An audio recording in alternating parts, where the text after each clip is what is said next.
Welcome to the Novice Elitist Arcade. Help me, Leon! Wait here. Leon! Featuring a revolving roster of hosts. It's no use! Covering all live-action film adaptations of video games. Die! Enter if you dare. Welcome, ladies and gentlemen, those between and unaffiliated to the Novice Elitist. Today, Eric, Caleb, and I are going to be discussing, I guess, the prequel to the Scooby-Doo movie. I'm quite surprised by this, since it has two of the stars from that movie. But either way, we will be reviewing the prequel to that movie, Wing Commander, which isn't at all an adaptation of a video game series. As of 6 a.m. this morning, we are formally at war with the Kilrathi. In the final battle for Earth, a team of untested pilots Lieutenant J.G. Christopher Blair. Todd, Maniac Marshall. Lieutenant Commander Devereaux. is our last hope Did you just do that to impress me? for survival. Prepare for the jump. Wish me luck. Gear up, Battle stations! Battle stations! lock on, Yeah! and strike back. That's not bad. From 20th Century Fox, Get out! Get out! I really don't like this guy at all, man. Freddie Prinze Jr., Saffron Burrows, Matthew Lillard, Checky Cario. I got 2 more bogeys coming in hot, 6 o'clock. This year, All right, ladies, let's do it. at the edge of the universe, all hell will break loose. Wing Commander. I love this baby! Yeah, and supposedly more than just Freddie Prinze Jr. and Matthew Lillard, but apparently there's a poster of Sarah Michelle Gellar in this thing too somewhere, which I saw. I saw a poster. I wonder if that's the one you're talking about. Yeah, I saw it in the trivia, and I was like where was that? I completely missed it, so I have to keep an eye out as it's playing. Yeah, there's definitely a scene where a poster of a female in particular sticks out. Yeah. Center of a scene, center of frame almost in the background. But oh boy, Wing Commander. I can't believe we're finally here. Me and Isaac got this on the randomizer. What feels like ages ago. I can't even remember the last time we did. I think it was Prince of Persia, the last video game one we did, and that was, I think, in 2024. Or maybe even 2023, I'm not even sure, but it's definitely been a long time. And coming back on kind of a big one. Isaac, you hadn't seen Wing Commander before previously? Is that correct? Not until tonight. Yeah, Eric, I'm assuming you saw this one in the cinemas, right? I literally saw it opening night. And was that because of the Phantom Menace, or did you have a penchant for the games? I had both. Oh. But it was for the first reason, not the second reason. Sure. Well, that's exciting. Oh yeah, should we play the Phantom Menace trailer before this? Yes, you should. At least on the podcast. Yes. Okay, it'll get pulled down. Yeah, Lucas is scrolling around to listen to different podcasts to find that. You gotta do that thing people do and increase the pitch so it sounds like Alvin and the Chipmunks, so you won't get pinged. Well, I'm definitely glad to hear that someone on here has a history with Wing Commander. Isaac, I'm assuming you haven't played any of the games either. I'll just say I've never played any of them. Well, I'll just say I may not have the connection to the series you might be thinking, but continue. Well, even just a vague connection is not so bad. I've watched some of the playthroughs for them. I know a little bit of the details of them. But really, when I came to this movie, I think the first time I watched it all the way through was 2018. But it seemed like this one used to play on free TV a lot. You know, it just would be one of those ones that Sci-Fi Channel would play. And I would watch a little bit of it. But it always just seemed cheap and bad. And I was like, no, I don't really want to watch this whole thing. Especially whenever we'd see the Kilrathi. It'd be like, oh no, yeah, this isn't really something I want to spend too much time with. And I used to have a bias against Matthew Lillard when I was younger. I'm not really even sure why, because I liked that Scooby-Doo movie, but anything else he was in... Oh, actually, I do know why. It's because of Hackers, which I thought was just terrible, and I hated him in it. But now I love Hackers, and I love him in it. So I guess the tides have turned. But either way, yeah, so I had never seen all the way through until 2018. And it was around that time that I went through and watched a bunch of playthroughs of some of the games and saw some of that, what do they call that, Isaac? The live footage in games. Do you remember what they call that? Oh, full motion video. FMV. Full motion video. Yeah, I watched some of those clips, and that all seemed pretty fun. Wait, did you watch that because this movie came up, or why were you even watching that stuff in the first place? Oh, in 2018, I was going through all the video game based movies, following along with Now Playing I see. Podcast, because they were covering all the video game movies, and so I was like, oh crap, Okay. like what a nightmare to fall into. And I was watching them all, and I was diving into the games as I went through them with the host as well. So Okay, that would make sense. yeah, but that was the last time I'd seen it. But it definitely was one that stuck in my mind all that time, and I've been excited for us to get to it at some point. And I guess now here we are. And I think I'll start with you, Isaac. If you want to do the kind of round robin, initial thoughts. If you want to do best thing and worst thing, yeah, where are you at with this one? What was it? Oh, that's right. So the YouTube description, don't know if this is by artificial intelligence or by human hands. I'm not exactly sure. But what does it says? Wing Commander is now a full length action-packed movie. Starship Troopers meets Top Gun in this no holds bar battle for the future of mankind. Honestly, yeah, no. Once they said that, and we saw the CGI like right at the start, I was like, okay, we're in for something. Wing Commander. This movie made me feel like I went back into the turn of the century, literally like right at the cusp of it, the twilight of it. Funny how we're what day this is being recorded on, and saw some hope and or at least some fun. We had a fun action-packed movie on our hands rather than something dreary and depressing like some of their contemporaries. My best thing is honestly, I think, some of the CGI. It's noticeable. It's very much unfinished, and I like that. It's funny that funny how Phantom Menace had a trailer for this. And while it definitely blew the CGI out of the water, I actually appreciate the CGI. I don't know why. I like the noticeable, not fully rendered in yet, because it definitely shows itself. And honestly, I'm okay with that. Worst thing is, well, funny I mentioned it being prequel to the Scooby-Doo movie, because the one thing I think that, well, there's probably many things that stand out for its time, but unfortunately. Lillard's hair, even though I guess he switched it with Prince Jr. in the next film, unfortunately. But yeah, that thing is the only thing that stands out. Not his performance. I think I do like his performance. I could see it grating on a lot of people, but that hair is definitely a product of the time. So I will definitely be giving this film a feeling it. I don't know where you want me to pass the talking stick over to, Caleb, but I think I'll give it to Eric, just to give his initial thoughts and probe his brain over what he thought of Wing Commander. Funny enough, I don't want to say my best thing yet because I wasn't expecting it. Oh, that's fine. But it'll definitely come out in this conversation and probably won't be too long from now when it comes out. But let's just say I do have a best thing about it, but I did not expect that to even be a thing when I started watching this movie today. And although I did watch it at the movies on opening night, no less, I have never watched it again since. I may have played it in the background once in the last year or two, but I wasn't paying attention to it. So, yeah.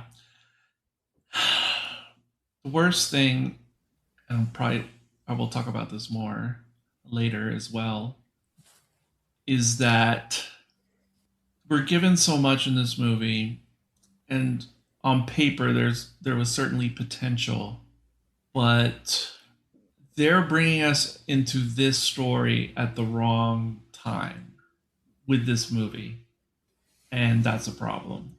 It's a big problem. So that's probably my biggest knock against the movie. And because these are initial thoughts, I'll also say the reason I had any connection to Wing Commander before the movie was because in the 80s, or the late 80s in particular, of course I had a Nintendo. Everybody did. But I also inherited like a secondhand PC. But it would have been a PC of the era of the early to mid 80s. So it was definitely already kind of antique tech in the late 80s. And it was basically the equivalent of like a Commodore 64, could play that level of games. But that level of games were still technically more advanced than Nintendo games, especially if it was like a simulator or RPG type game. And when I had the old computer games, the genre of video game that Wing Commander was absolutely one of my favorite genres of home computer games in the 80s. I would play any video game that was like an airplane flight simulator, but especially a space flight simulator, like in the cockpit, flying the ship. I absolutely loved games like that in those days. And I played many games like Wing Commander. And when Wing Commander eventually came out, the video game, I think it was like 1990, it always had the reputation of being the best game of that genre. And so I always coveted the game as like a white whale because I didn't own it. I wanted to own it so badly. And I think I rented it. I don't know if it eventually came to the NES or the SNES, but I think I rented it one time. And it was just, you have it for 3 days. I couldn't really get into it, yada, yada, yada. Never owned it. Life goes on. And then cooler, better spaceflight simulator games eventually came out in the 90s, and Wing Commander was lost to history, I guess. But it was that game of that genre. I always wanted it. I love those kinds of games. So besides the Phantom Menace trailer being there, or it was the original teaser trailer, at least I had heard, I knew what it was. So while I did initially show up, of course, for the Star Wars trailer, the reason, though, I wasn't going to show up if not for that was because though I was familiar through the zeitgeist with the franchise and aware of the video games and they were really popular, this was another one of those situations where I had seen trailers before Wing Commander came out, and I just thought, I already had that feeling. Nope, this does not look good. This does not look good at all. Despite the fact that I would almost watch anything that had to do with spaceships, sci-fi. I would usually almost watch anything like that, back in the day. But I guess by the late 90s, I was already starting to get a little bit more discerning. It might be because, as a side note, it might be because seeing The Fifth Element when it came out was somewhat mind-blowing. That might be part of the reason why I started to turn away from new sci-fi that just didn't look up to snuff. And I don't know if you guys have seen this movie recently, but Isaac just made me think about it when he was talking about how some of the aged CG looks. A movie like that, or that comes to my mind when I think of that phenomenon, that looked perfectly fine when I saw it at the movies, but a few years back when it came out on streaming and I looked at it, I thought, how did I ever think that looked good? And that was the Spawn live action movie. Are you guys familiar with Oh my god. Horrible. Just horrible, the effects at the end of that thing. Yes, but have you seen it, Isaac? No, I've not. Did you like the movie despite the ending visuals, Caleb? Me, no. No, I didn't. Wow. But the end visuals definitely just sunk it dramatically. So even though I never read the comic, I was probably the right age demo for when the movie came out. And everybody like me in the demo, males, I guess, we all thought that movie was rad. It was really good. It was like seeing something we hadn't seen yet before Matrix came along. And the CG, yes, it looks really badly dated late 90s now. It looks incredibly horrible if you watch it on streaming. But it looked great. And I think one of the reasons, guys, in my demo, why we liked it, it doesn't have the humor aspect, but it felt like how Deadpool 1 felt like when it came out. How I could we've see never that. had something like this. Hard edge, cussing, not gory, but extremely violent. So it felt like Deadpool when it was brand new. And those are my initial thoughts. Okay, well, for my initial thoughts, I'll say one of the reasons that it stood out when I was going through all the video game movies in 2018 is because the majority of them felt like, oh my god, like this is just horrible. Obviously, these people are just cashing in on a name. They don't care about the source material, and it was mainly just cheap crap. This one, the fact that they brought on, or I guess it wasn't even brought on, it was Chris Roberts, the director, who was really pushing to get this made, and he ended up being in charge of it. That's very rare in the video game world. Someone who developed and designed the games getting a chance to make the movie. We've only really seen that a few times. And so I think you can feel his passion in this, and you can feel like he's really trying to get all the details right. And so I feel like maybe I'm just sympathetic and I just like the movie more just based on like, oh man, I'm just happy he got his chance and I can see all the effort he put into making this thing work.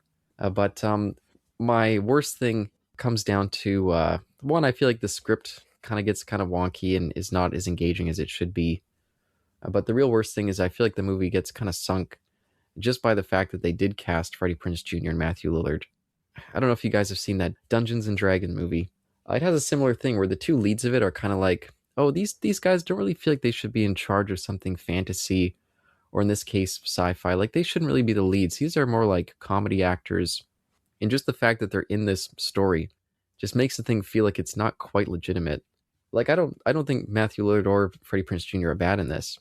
It's just the fact that they're in it just feels off for the overall tone of this, and it just distracts me throughout the whole movie. And so that just, I feel like if those two actors had been someone else, like say they brought in like a Gerard Butler at this age, I feel like he could have been a lot stronger in something like this and made the movie feel like it had a more kind of serious edge, which it feels like the overall tone should. But then, yeah, you throw in Matthew Lillard in there with his maniac, they're running around, all that kind of lighter stuff, just feels like it kind of messes with the vibe. And so it just doesn't, that just kind of sinks the movie a little bit for me. My best thing is, I was going to say the same thing that Isaac said, but maybe I won't say exactly the CGI, but just the overall aesthetic.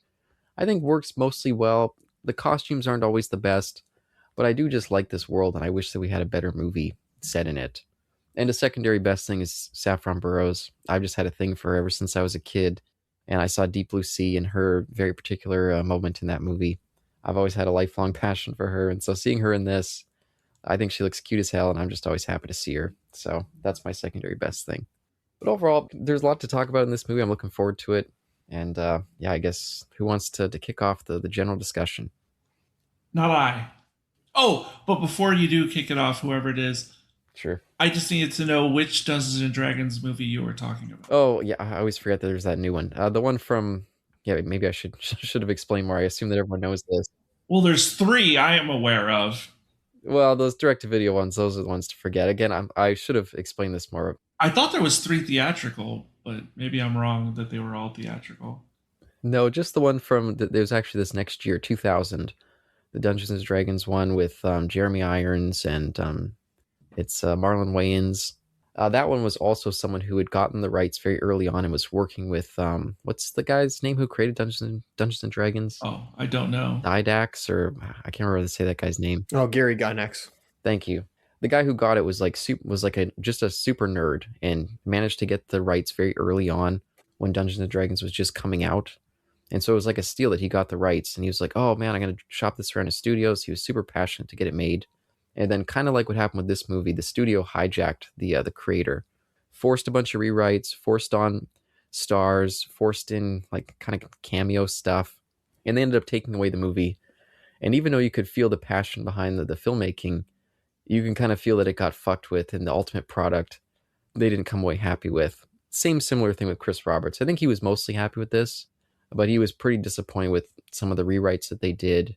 They did a huge budget kind of cut on him, and that's one of the reasons the Kilrathi are so like not a present in this movie, or a presence, is because he had this big plan for them, but then when they cut the budget, he ended up getting these props that could barely do anything, and so he just had to bury them and like almost hide them in shadow the few times we see them.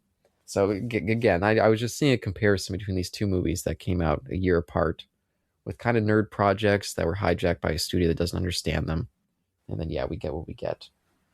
Okay, and you're right. I guess only 2 were theatrical. I thought there was a third. Anyway. Well, isn't there 4 Dungeons and Dragons movies, but 2 of them, the ones in like the aughts, weren't those direct to video? Well, they must have been direct to something because yeah, they must not have been theatrical. Let me see. 2005 and 2012. 5 Wrath of the Dragon God, Oh yeah, that's it. and 12 The Book of Vile Darkness. The Book of Vile Darkness. And the first one was the first one. I mean, the first one I mentioned from 2005. It was produced for television and limited theatrical release. Oh wow, And that's interesting. 2012 was direct to video. Okay. Oh, I didn't realize that one had any sort of theatrical presence. That's weird. I didn't know it had a TV presence. Well, if you'd seen it, it looks like it could be a TV movie. Yeah. Maybe on cable. I know this is not in the podcast, but I have always wanted to see those earlier 2000s D&D movies, and I still want to. And after how you described it, Caleb, with The Maker, it makes me even more curious to watch that movie now. Oh, strong recommend. It is hilarious. That's one of those just great bad movies. And Tom Baker's in the first one. He has a cameo in it. So definitely check that out.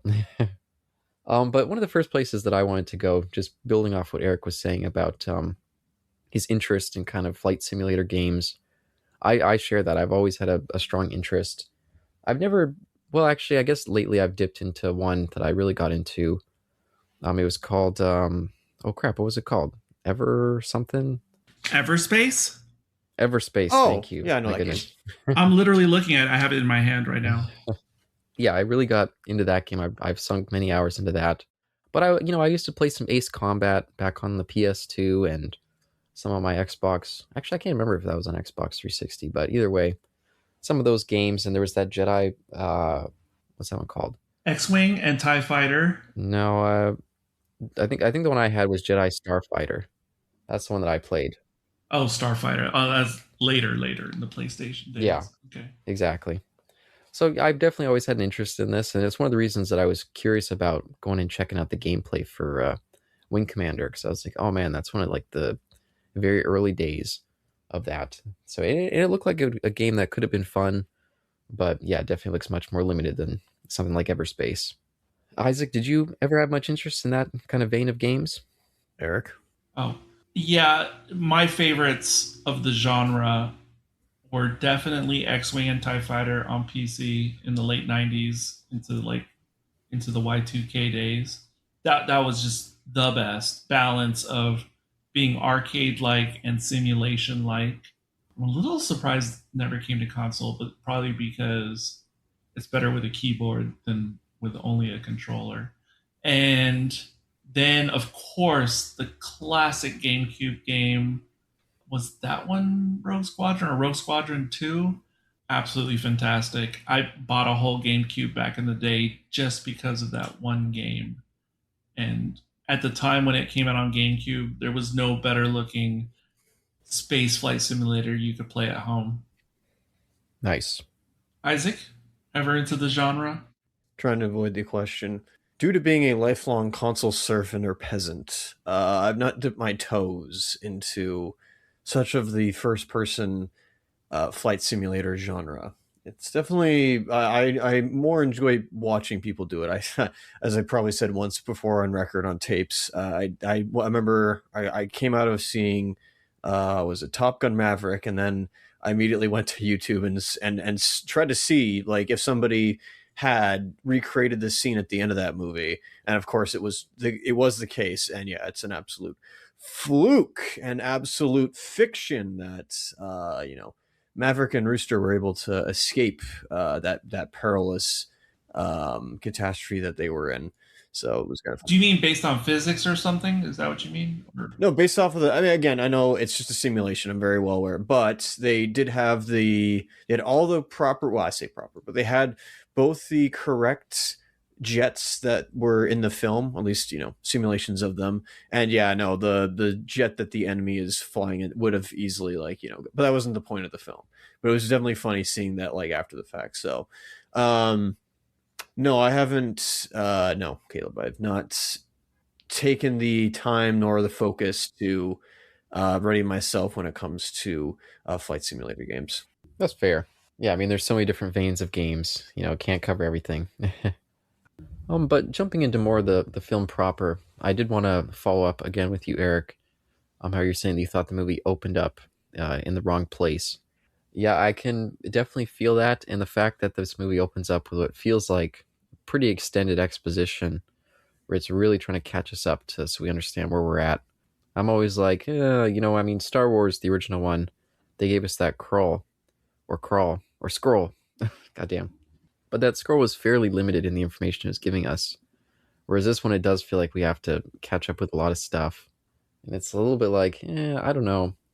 Yeah, maybe if the story had been set a little bit elsewhere, maybe with the original Pilgrims, maybe it would have been a little bit more interesting. But I do think that a lot of this comes from the game. And I I can't remember if Wing Commander is one of these games, but I know that there was a lot of them that were coming out in those early days where it'd be like, okay, they just drop you in and you can read all the backstory in like the little slip inside the cartridge, stuff like that. So it's not even backstory that you would necessarily have to play the game, but it's just fun to learn. But doing that in a movie feels clunkier than in a game. Yeah, it's funny. In the old days, games were as you described, and I was cool with that in the old days. But for some reason, when modern games do that, and they put the lore, they usually call them codexes, and oh, this explains this alien species. This explains the backstory of this location. For some reason, I hate when modern video games do that because that seems like such a ripoff in modern times. But yes, so simply, the main reason I think this movie fails as a movie is because regardless of the story, the characters, many or if not all the characters being archetypes, despite all that, because I can be okay with those things. Mm-hmm. But what doesn't work is the situations that these characters go through with each other and with the situations and the stakes of the intergalactic situation at hand. It is extremely difficult to care about any of it. And not just because, I don't know the lore, blah, blah, blah. You don't necessarily need to know those things to be able to enjoy it. I don't just mean Wing Commander. I mean anything like this. But because the characters don't seem real, they don't seem fleshed out yet for something that's supposed to be so big in this story. I'm picturing a bigger story, not just the story we saw in the movie. Then it all mostly falls flat, regardless of if you like the special effects or not, regardless if you like the aliens, the aesthetic or not. And not the same thing, but it would be like how something like Return of the Jedi or Return of the King, while you could still like those movies in a vacuum, there's no way they would be as interesting or satisfying if you had no knowledge of the two movies or books that preceded them. It'd just be impossible. Yeah. Now, they have amazing special effects for their times, those two examples. And so you could enjoy that, but you couldn't possibly feel the pathos in either of the stories just on the spectacle alone.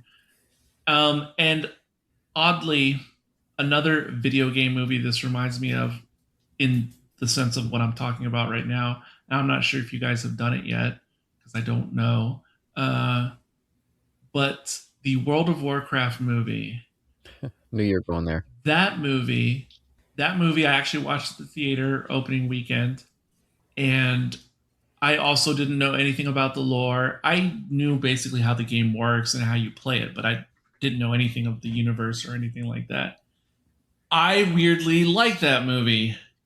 It wasn't amazing, but I found it pleasant. And it was one of the first 4K movies I bought for home. Not because I loved it, but I thought it would look nice at home in 4K. And in the early days of that format of disc, it was the one I would replay the most, just because. And that movie's flawed, obviously. And it has a lot of the same problems as I just described with Wing Commander, is we're getting dropped into a major event, I suppose, in the lore, and there's all these characters and these different subspecies of humanoids, and I feel no attachment for the locations they show. They seem like they're special, like if you're someone who plays that game, but I have no attachment at all. But I just enjoyed it because I just like watching it, and I felt like it had been a long time since we had a fantasy type thing, not like Lord of the Rings, but like Conan. I felt like it had been a long time since we had something that visually looked good in that type of fantasy setting, and I guess that's one of the reasons I liked it. Isaac, any comments on what Eric was saying? I guess pre Warcraft. He's not wrong. This definitely has that. All right, like just flashbang. You're in this, already existing world that has so much backstory and so much extensive lore to it that you're just like whiplash. And it is definitely, you mentioned as well, with like you can just look at the back of the owner's manual, or the back of the box if you play this game, and again, interactive medium, so you don't have to worry about all this lore and stuff like that. I think Krull kind of has this as well. Not the same thing, obviously, but like well, I mean, that's a fantasy film, yes, but like, just don't ask. Just watch it for what it is. And I get that. It's definitely it's definitely an obstacle for, I guess, general audiences to get into. I don't know. I feel like this definitely seems like a generic like space fantasy film. I don't know. I turned my brain off and said, this is fun. Like, I know this is, connected to the Wing Commander video game series. But again, like, really, I don't know if we're going to have, because, yeah, it's flight. Okay. For some reason, I was thinking it was an RTS. It's not. It's obviously a flight simulator. Though I could see this thing being an RTS. But, like, there's no way they're going to, I mean, the way they simulated the video game aspect of it, of, okay, we're actually inside the cockpit. We're seeing from their perspectives. We're not getting Doom 2005. Like, I don't know if there's going to be like something like that. Sure. One, actually got to go back and check like some of because I know they had obviously some CGI back in the original video games. It would be interesting to like compare the CGI between this movie and then those games and see like which one stands out more. Let's put it that way. We're not seeing which one looks better, which one stands out more as being very dated. But again, that's just a sign of the times. So this is a turn your brain off situation. Same with Warcraft, where I hate to say it, but even though there's extensive lore, as I said, in these games and in these movies, or from these games to movies, it is doing a disservice to it by you guys are right, front loading us and jumping us in the middle of you're in the middle of a whitewater rapid river and you got no paddle. Yeah, and speaking of that, I was even, they keep hammering throughout like, oh, this guy's a pilgrim, and that means that everyone's kind of biased against him. And I get that they kind of in hurried exposition explain like, oh yeah, the pilgrims, they kind of abandoned humanity, they were kind of arrogant. But I felt like in the exposition that we got, they didn't really hammer home why the pilgrims were so like despised. And so I kept being confused as to why like people were so hateful towards this guy. I was like, okay, they like left humanity, but like whatever. Why do they all have to hate on this guy so much or not trust him? Think that he's like a secret spy working with the Kilrathi. Did you guys have that problem at all as well, or maybe just me? If by problem you mean not understanding the bias or racism or whatever you want to call it, I assumed that there's just backstory I'm not getting. Okay. But and it didn't. I certainly would have liked to know more, like what's behind it. But I was okay in classifying it as some kind of standard sort of racism or xenophobia. I know it's not technically xenophobia, but it reminds me of, I don't know if either of you are familiar with the what's it called? The Expanse. I'm not sure. I don't know if either of you know anything about the story there in the show or the books, but in short, all the humans pretty much live in the same solar system we live in our future. And the only places where humans live at this time in this universe is Earth, of course.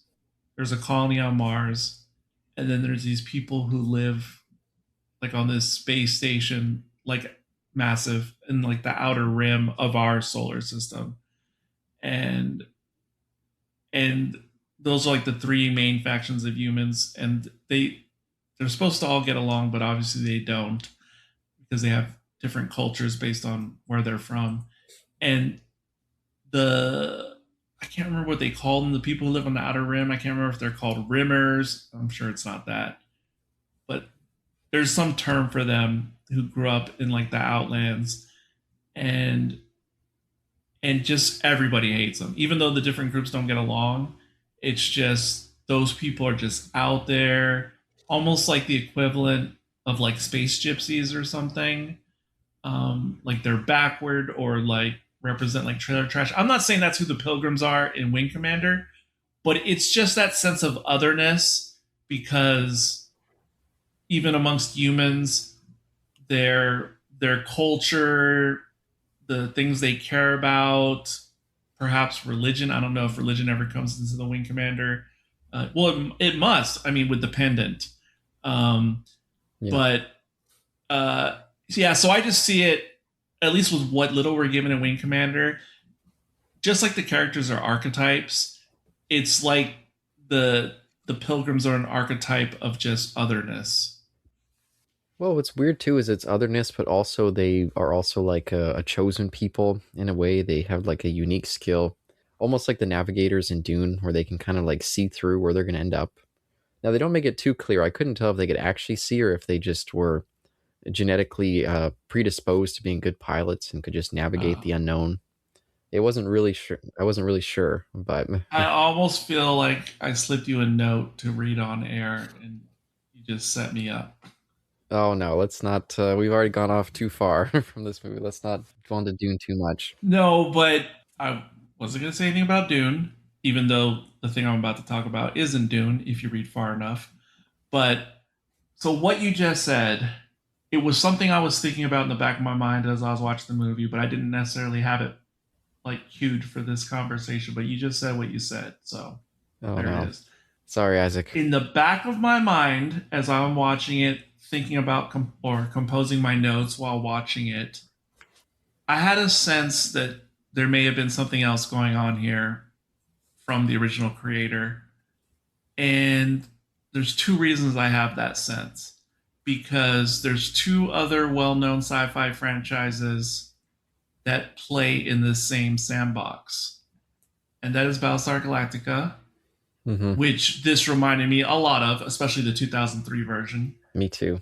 And the Ender's Game movie, which is another movie most people do not like, whether they're fans of Ender's Game or not. I mean, the books. Most people just don't like the movie in general. I freaking love that movie. It's a flawed movie, but I loved it.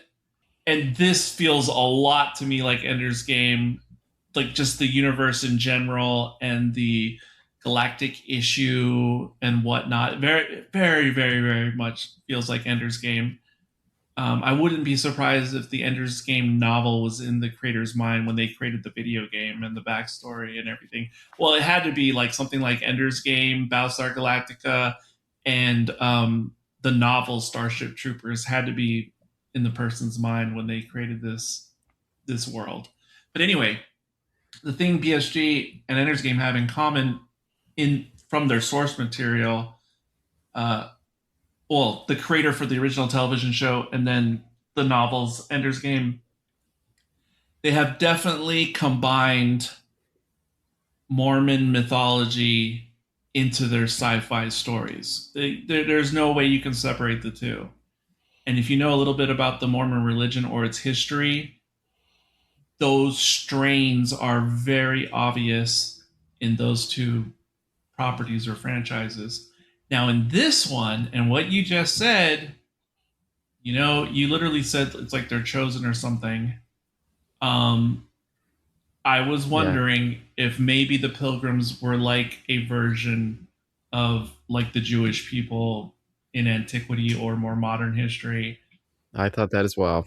Yeah, because someone who like clings on to the old ways, and I even said gypsies when I was talking about the people in the expanse, the outer rimmers or whatever they're called. And Yeah. it's kind of a similar thing, not as gypsies, but as a diaspora. It very much sounds like the pilgrims are a diaspora in this universe. Kind of not the same thing, of course, Eric, but not that I've seen it, but I've heard of in Gundam they have these individuals called new types who are able to psychically or somehow have like the force and are able to, excuse me, pilot these Gundams seemingly better than a lot of other people.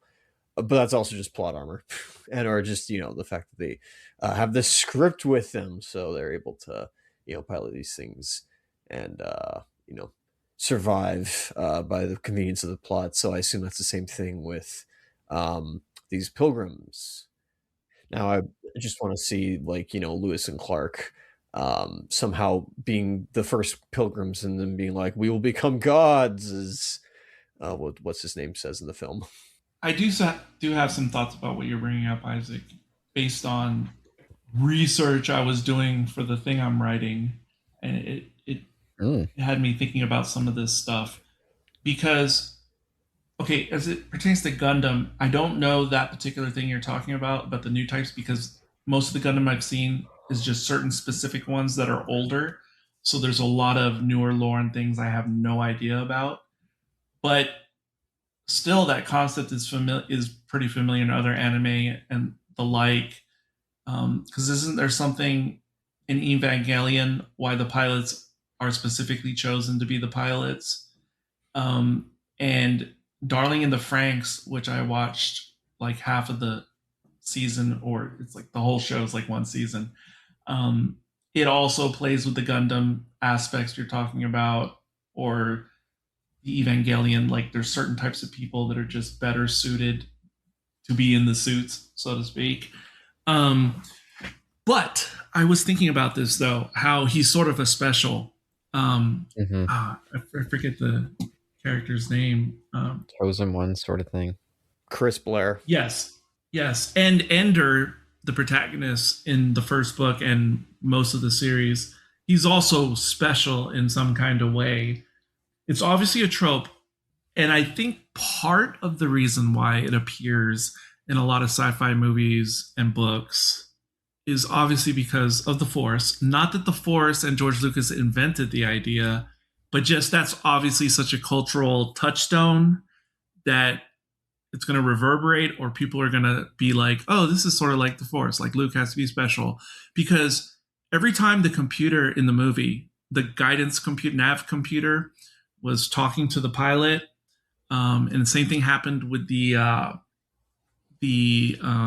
undercover Commodore. Like whenever the nav computer would start talking to them and saying like, this is wrong, or, don't do that, danger. It obviously reminds me of Luke. Luke, you've turned off your, targeting computer. What's wrong? Nothing. I'm fine. It's okay. Like he's just going to go on his gut. So it's in the zeitgeist because of that. But the thing I got from some of the quote unquote research I was doing recently is somebody was talking about, why is magic in general such a big deal in fantasy genre, and then like the Force in sci-fi genre. And a smarter person than I was saying, because these are archetypal stories in general, fantasy, sci-fi, especially space opera, because they're archetypal stories, just like how you have a character oftentimes who, like, the protagonist is just good through and through for the most part, or the bad guy is evil. Like that's an archetype. That character is like a stand-in for good or being noble. That character is a stand-in for being evil. Magic, oftentimes in these genres, it's just a thing that represents like an ultimate truth or an ultimate, the best way to do the thing. It's a shorthand stand-in that if you were just the best at concentrating, we're going to symbolize that by you being able to move something across the room with your mind. Do you guys get what I'm saying? It's just like, it's a representation of just something very pure about that particular character or what is driving them. I'm just saying that's why I picked up is how this stuff all started, but you feel this in so many sci-fi things with a chosen one who is just a bit different from everyone else. And again, I think it just goes to it all goes back to the literary shorthand, but Luke and the Force made it popular. Yeah, that sounds like a more secular representation than I view it as. Because I always think of, especially chosen one plots or things like that. I feel like those are always kind of based off the old myths. And all those ancient myths always have some sort of god element wrapped up into them. And especially if they're going into a more sci-fi setting, they usually don't want to go right to a god. They try to make it a little bit more secular themed. But they'll still have like the hand of God presence. I mean, in this one, that Taggart guy really does say like, "Oh, I do think the Pilgrims were touched by God." So not fully secular, but it's still that element of like, "Oh, the gods are above; they're looking out for you." And if you're the one chosen to go the right path, the righteous path, then yeah, they'll have gifted you that way to get an unreachable goal. But that's how I always kind of thought of it as. Well, first of all, I don't disagree with anything you just said. I was just focusing on like a magic or like a magical ability aspect when I was bringing that up. Yeah. What you said, of course, is true. Like this comes from myths and legends and stuff like that. But all these things are related. Yeah. I mean, exactly. The things I was talking about with the magic, the thing you're talking about with the myths and the legends. Isaac, how did this protagonist work for you? The performance and the character itself. What were you thinking? Yeah, Chris seems like an everyman, but he's stuck with his situation. He's an orphan. Well, not an orphan, but yeah, he grew up without parents. I guess he's an orphan. But all he has is this, this pendant that, is definitely almost like a stain, something that a piece of misfortune, but he also sees as fortune. He probably got bullied as well. Maybe there were kids that felt like, they were told tales of these pilgrims, and yet he still keeps it as his good luck charm, even if it brings him misfortune, especially from one of the commanding officers on the bridge, who always wants to always take jabs at the fact that he's basically, what society tells him to be. But I think that's something that helps us, honestly. It didn't as basic as it may seem, it did make me on his side, because if he was the underdog, well, I mean, a lot of people like the underdog in this case, and he didn't have a foul attitude. I do appreciate that they gave some of the cockiness, I think, over to Lillard. That was a good thing, because okay, maybe he's like squeaky clean milquetoast, but I don't know. Maybe in this, where there were definitions of good and evil in this story, I was happy to see that Blair is the one that's, even obviously he does get a little bit snippy with what he doesn't realize is the wing commander. Roll credits in grease monkey attire, and that is probably he gets his comeuppance from that. But even still, and he takes no nonsense when it comes to, all right, we're just going to erase the names of our brethren and other pilots that have fallen. He I remember he said, what does he say? Something about emotion, and usually we would. I'm even remembering Ad Astra, back to that movie, where they really want people to be very stoic and emotionless. And here he's really about the emotions, but I think he's got a good emotional intelligence to him, in that, okay, we're not going to be bawling our eyes out and rot with guilt when one of our comrades died, but we got to keep them in our memory. We're the ones that keep them in our thoughts, in our minds. They exist in our minds now, so let's keep living so that their memories don't die, hopefully, and they as a person can exist somehow, even in incorporeal means. Yeah, just quickly on that little point about their the fact that they erase their comrades when they die. I did think that they kind of undersold. I mean, yeah, we start out with, oh, there was this fighter that had just died, But I do think if this place was meant to be so dangerous, it would have been nice to see a few more deaths. I think the only one we see is that Rosie. Yes. So I was like, I like the premise of this, but I would have liked to see them tested more. I would have liked to seen a lot more of these folks passing on as the movie went by. That would have made a lot more sense.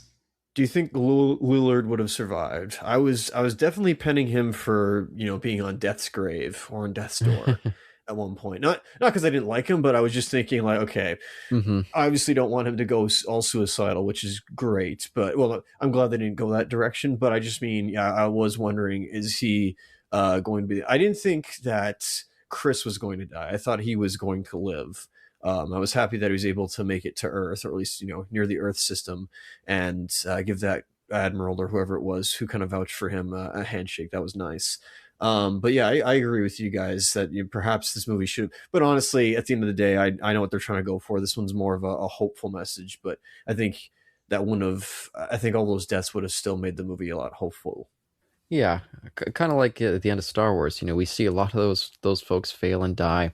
But with the fact that Luke manages to blow up the Death Star is that ray of hope for the future. But I was going to say for Matthew Lillard, I actually, in my memory, I thought he had died. I only remembered the scene of him like laid out in Freddie Prinze Jr.'s arms, and he's got the blood in his mouth. And so when he ended up coming back after, in the end, I was like, oh, fuck, I did not remember that at all. I remembered him having died. I had to say also, from my one time seeing it at the movies, and I was going to comment way earlier about the casting of both of them in this movie and how it may have been a good or not good thing. But I'm guessing, I didn't read this, but I'm guessing that it's something they do. I mean, they've always done in past decades and presently, where they just think, okay, we think the demo is going to be, guys 18 to 25 or something, like when this movie came out, and they're thinking, who are the popular up and coming actors to that demo, and they pick these two guys. And I would say, being in the demo at that time, I think that sounds correct. I mean, those were two like big up and comers in that demographic, regardless of if I liked both of them or not at the time. I think that was true. And then it did work a little bit for me, the casting, because, Scream was such a monumental movie at the time when it came out. And I always really enjoyed Lillard's character, his character in Scream. And the other guy is his name Kennedy, the one who's the movie nerd in Scream. Oh, yeah. I always really liked both of their characters in that one movie, because I had no idea who they were before that. And for a good 6 years or so, 6 or 7 years after Scream had come out, I would kind of check out anything that had either of those actors, like regardless of what it was. So I know who Freddie Prinze Jr. was, obviously, at the time. I didn't care about him one way or the other. But Lillard, I thought, well, at least he's in the movie, so I could like this. And then I had the same false memory you had, Caleb, except mine's from 1999, where I could have swore he died, because I could have swore I had the reaction in the movie like, oh man, like they killed the one guy I care about in the cast. I mean, based on the actor. And so even though the female died in the movie when I was watching it today, and then I thought, okay, like the only thing I remember is that Lillard's going to die. Like I almost remember nothing else from 99. So I thought for sure he was going to do something like what Isaac was saying. I thought for sure he was going to do some type of self-sacrifice. I thought he was going to do something to like save the ship at the, like it would be a situation where like the enemy vessel is about to like ram our hero vessel, the big one. And I thought like Lillard was going to like come in at the last second or do something to like save the ship and lose his life. Just because in my head, I knew he was supposed to die. Mm-hmm. And so I'm as shocked as anyone. Yeah. Oh, and I did want to mention, this actually, Isaac mentioned at the start that this is a kind of a prequel to Scooby-Doo because, they're both in this movie. But that actually already, this movie was kind of the thing that solidified that because they had both been in a movie prior. She's All That, a very popular comedy in the mid 90s. And I guess people saw them as like, oh yeah, these two are kind of the standouts from that. So they cast them here. They were in this other movie called, oh, I can't remember what it's called. Some sort of other kind of romance movie, romantic comedy. And then, yeah, they went on to do the Scooby Doo two ones together. So yeah, a little, one of those little movie duos that they kept popping up and stuff. And I think they would get each other roles too. I think that's one of the reasons that they were in all those different movies together. Apparently, they were definitely buddies in real life. Nice. Yeah. And funnily enough, the Scooby Doo movie, I had absolutely zero interest at the time it was coming out. But I actually watched that movie for my very first time earlier in 2025 as well. Oh. So I've seen it now. I've never seen it, never wanted to see it. But now I can say I have. Oh, and I was going to say for Matthew Lillard, oh boy, we're going to be seeing a lot more him in this video game series. Because he's in 3 more video game movies after this. I won't spoil them all because a couple times when he pops up, it's like a shock. It's like, whoa, what the fuck? Did not expect him to be here. So we'll hold off for that for now. But yeah, I'll just say myself, I do enjoy these two in various other roles. Freddie Prinze Jr., never a very talented actor, I would say, but I've enjoyed him in some stuff. But I do think that as the leading man here, he does feel a little bit like he's like a little bit of a fish out of water. Like I said, he doesn't really fit, and he just, for some reason, I just can't picture him in this setting as a real character. It's just always Freddie Prinze Jr. in this movie to me. And I did think that his performance at times, he felt like he didn't really know what he was doing. But as I was doing my research for this, maybe he was pulling a bit of a Harrison Ford, because it turns out that he was really excited to be on this movie. He loved all the scripts, but then once he got to the filming location in England, next thing you know, we've got a completely rewritten script. And even the next summer in 2000, he did an interview talking about all of his recent work, and he was just trashing this thing, calling it a piece of shit. Said that he wished he hadn't starred in it. It was only a year later, so you usually don't see that kind of backlash so quick. So maybe on the set, he was just not happy to be here, and it kind of comes through. It could be a combo of that, but I'm also wondering if some of it was by design. I don't have the thing that you have where he like sticks out like he doesn't belong in this movie. I mean, just as like being him, because I felt some of it was a little bit intentional, the way you were describing him, his character in the movie, because not only him being a pilgrim and all that backstory, but he's also, it's part of the archetype of the reluctant hero. And I could see if that was an angle they were going for with his character. Now, what his stage directions, so to speak, were, or how he executed the directions, whether accurately or not, I have no idea. But I suspect that was sort of written into his character to some degree. And that works for me in thinking of him as a reluctant hero, and as, I mean, his character is an outsider anyway. That's true. Yeah. And so it kind of makes sense. And I don't want to reference the Amazon Prime series, but the protagonist in The Wheel of Time has a very, not exactly the same, but a sort of a similar like character backstory as this character, where he's not quite like everybody else. And it does have to do with his lineage or genealogy, even though he doesn't know what his true genealogy is initially. And it just seems to make sense for that sort of like, again, special chosen one type character. I mean, even Luke, not just the fact that he's an orphan, but the fact that he's not raised in his actual home world, etc. Oh, well, in a way, yes. Anyway, I don't want to get into that. Yeah, so I feel like it probably was by design, but I could agree the execution doesn't work and it gets lost and it feels more like a miscast or something for the reasons you said. But I will also say on Freddie Prinze Jr., I never had anything for or against him ever. Hmm. But more recently, he has become quite beloved in the modern Star Wars universe. And Oh yeah. his character is absolutely incredible. And because of that animated character, Kanan, he's one of the best things about the Star Wars Rebels series. And that's just one of those awesome, more recently invented Star Wars characters.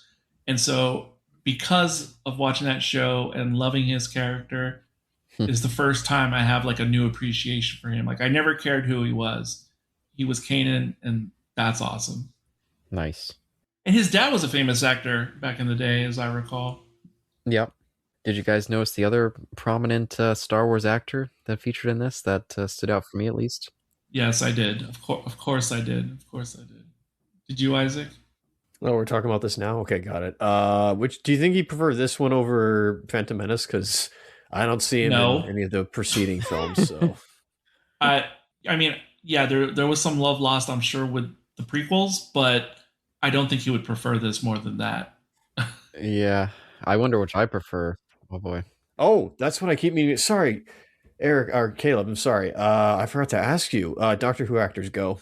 Oh, yep. Thank you. I was just about to lead into that. Oh boy, is there a ton of Doctor Who actors in this. We were just discussing one there from The Phantom Menace, Hugh Corshi. He appears in this new series episode, Daleks in Manhattan. There's so many other ones. Of course, one of the ones that stood out for me and I had a big smile, though I'm sure most people know him mainly from Poirot, the BBC series. David Suchet shows up in here playing a captain. I thought that was him. He shows up in Doctor Who. That was absolutely insane. I mean, yes, it was. Did not remember that. For me to recognize him now in this movie. And I had watched Poirot, that version, a lot in the earlier 90s. I absolutely did not recognize him. I think because back then I didn't know what he looked like without the mustache. But nowadays I recognize him without the mustache. So I saw that right away. And by the way, yes, he was in Doctor Who technically, but yes, for me that's one of the more forgettable ones. It is. Knock Knock, for anyone who doesn't know. Peter Capaldi episode. Ugh. I don't hate the episode. It's just forgettable. And I hate to see an actor I loved as a kid be in a Take It or Leave It Doctor Who episode. Oh, and speaking of that, David Warner, of course, starred many Star Trek films and a James Bond one and so many things. He also appeared in 2 Doctor Who episodes, one of them an animated one, Dreamland. Pretty forgettable there. And then he was in this submarine one, kind of fittingly for this movie, called Cold War. So there you go. I forgot he was in Dreamland. That must have been wiped from my memory. Yeah, I watched that last year. He was the first screen actor when I was young who scared me, and then I would be afraid if he popped up in a role. All because of Time Bandits. Oh. Mm-hmm. That was one of the first scary movies, or I mean, scary to me at the time when I saw it. It was one of the first scary movies I ever saw. And his villain really scared me, probably a lot more than Darth Vader. Maybe because we don't see Vader's face or something. But yes, I was always deeply afraid of him in my younger years because he was like the scariest baddie in my mind when I was like 5, 6, 7 years old. Yeah, terrifying in Transformers as that. Yeah, there you go. Speaking of cast, I wanted to, and I guess you maybe partially answered my question I never asked, which is I noticed there was a ton of European actors in this. Yeah. And it made me wonder if it was like a co-production between some European studio and the US.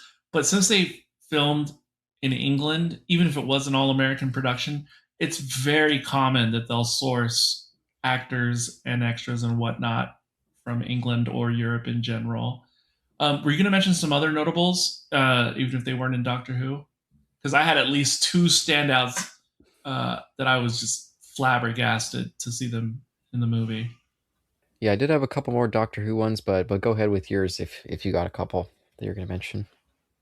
Yeah, the 2 besides Poirot that jumped out at me, because it seemed like all the actors who were of the older generation like the boomer generation, Hmm. opposed to, because most of the young people are Gen X, but it seemed like most of the boomer casting was like significant people, even if they weren't necessarily like recognizable to mainstream audiences. The two that jumped out besides Poirot were Duke Leto Atreides Oh yes. from Hmm. Dune 84, which I just watched, what was it, 2 days ago again. Ha! Amazing, amazing. Love seeing him. And then the other one was a much smaller role in this movie. He was an officer of some type on the ship, but I think he was like in charge of the hangar bay or something. Because there was one scene, maybe the crash scene, where he was like in the control room that would overlook the hangar bay. And I don't know his name. I know he might have been in The Sword and the Sorcerer, which I've told Caleb to watch. He might be in that movie, or if he's not in that one, he's in another B movie, sandal flick from the 80s. But for people who are diehard cult media fanatics, he played in one of the cultiest popular series, short-lived in the 80s, Manimal. He was Oh, Manimal. he was Manable. Oh Wow. my gosh. Manimal. He was in the cast. He was one of the deck officers or whatever. That was crazy. God, wow. I was like, where are they getting these people? Like, all these Oh weird wow. nostalgia choices. All these actors who were at least popular if you saw their faces like in the 80s. It's like they just dug them up and threw them into the boomer roles for this movie. Yeah, not since Jaws 3D when we did it all those years ago. Isaac, have we seen Manimal? Yeah. What's he's got a funny Oh, he name. was in that too. Oh my god. It's not, McCorkindale. I don't remember the first name, but a funny name. Is he British? Because he's one of those guys who seems like he was raised like dual European American or something. I'm just trying to find his name right now. I'll just look up Manimal. Yeah, exactly. Simon McCorkindale, and yes, he was British. Yep. Okay, yeah, yeah. He seems like he could play like the charismatic evil, like he could play like Sean Bean's role in Tomorrow Never Die or Goldeneye. He feels like he could play like the MI agent who like is secretly like the mole for the Spectre or something. He just has that quality about him. Oh, but I do have to call out. You mentioned Duke Leto Atreides, Jurgen Prochnov, I think is how you say his name. Sorry, I'm never good with those kind of names. We did see him previously in the video game series. He played Isaac. I don't know if you remember this. He played the boat captain in the first House of the Dead. Do you remember that guy? How can I not remember him? I was gonna like wait to mention like, hey, because I was wondering like, because it did say to answer your question, Eric. I did notice when I watched the credits that they credit the Duchy of Luxembourg.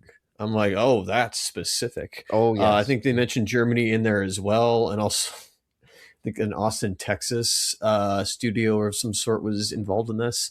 But either way, no, I noticed. So I was like, okay, so I don't know because you don't know this, Eric, but when we did House of the Dead, Caleb kind of gave a brief, like, I don't know, like put his cards on the table saying, like, yeah, Germany kind of had this whole thing with having like tax exemptions. Forgive me, Caleb, I know I'm Mm-hmm. paraphrasing, but having tax exemptions. So I was wondering, is Uwe Boll somewhat, in a way, like, are the tendrils of this movie connected to him? That's my question. Not fully, obviously, but does this give him ideas? Does this like make the cogs in his head start turning? Oh, that's interesting. That I have no clue. Weirdly, if you guys ever watched the sci-fi Dune stuff, Sci-Fi Channel Dune stuff, Oh, Sifi. I didn't look into the making of, but methinks it there's a good chance it was shot somewhere in Europe, at least for the stages, because there's no live shooting for those. But because if you watch those, either one, yes, there are certain American actors that you would recognize, chiefly William Hurt, but almost everyone cast in that, old and young, is European. And if you watch British stuff or European movies or whatever, you would really recognize the cast in both of those because yeah, it's just the way it is. Yeah, I just wanted to issue a correction, by the way. One of the other people in this that I recognized, and I couldn't figure out exactly where. I looked through his IMDb, and I've seen him in a ton of stuff, but I don't always, like, I can't really picture him in them. But the guy who was playing Taggart, I'm sorry, I don't know how to say his name. It's like Checky Cario, I think. Maybe is how you say it. He was actually the one that was in James Bond, not David Warner. He never showed up in one. But Checky Cario was in GoldenEye. He was like the guy that Bond was trying to smuggle out of Russia. I just wanted to call him out too. I like his Taggart. I think he helps. What was the character name again? Taggart. He's the diligent ship captain. Oh, he's the undercover Yeah. Commodore. Yeah. Yeah, I was gonna say I also recognize his face, but I could not place where from. But I was just guessing in my head without doing any research. Like it makes sense he played that kind of role in James Bond because just the way he looks and I guess the years when he was active in the industry, I could just see him playing roles of some kind of bad or questionable Europeans in Cold War era stuff. He just seems like he's made for those types of roles.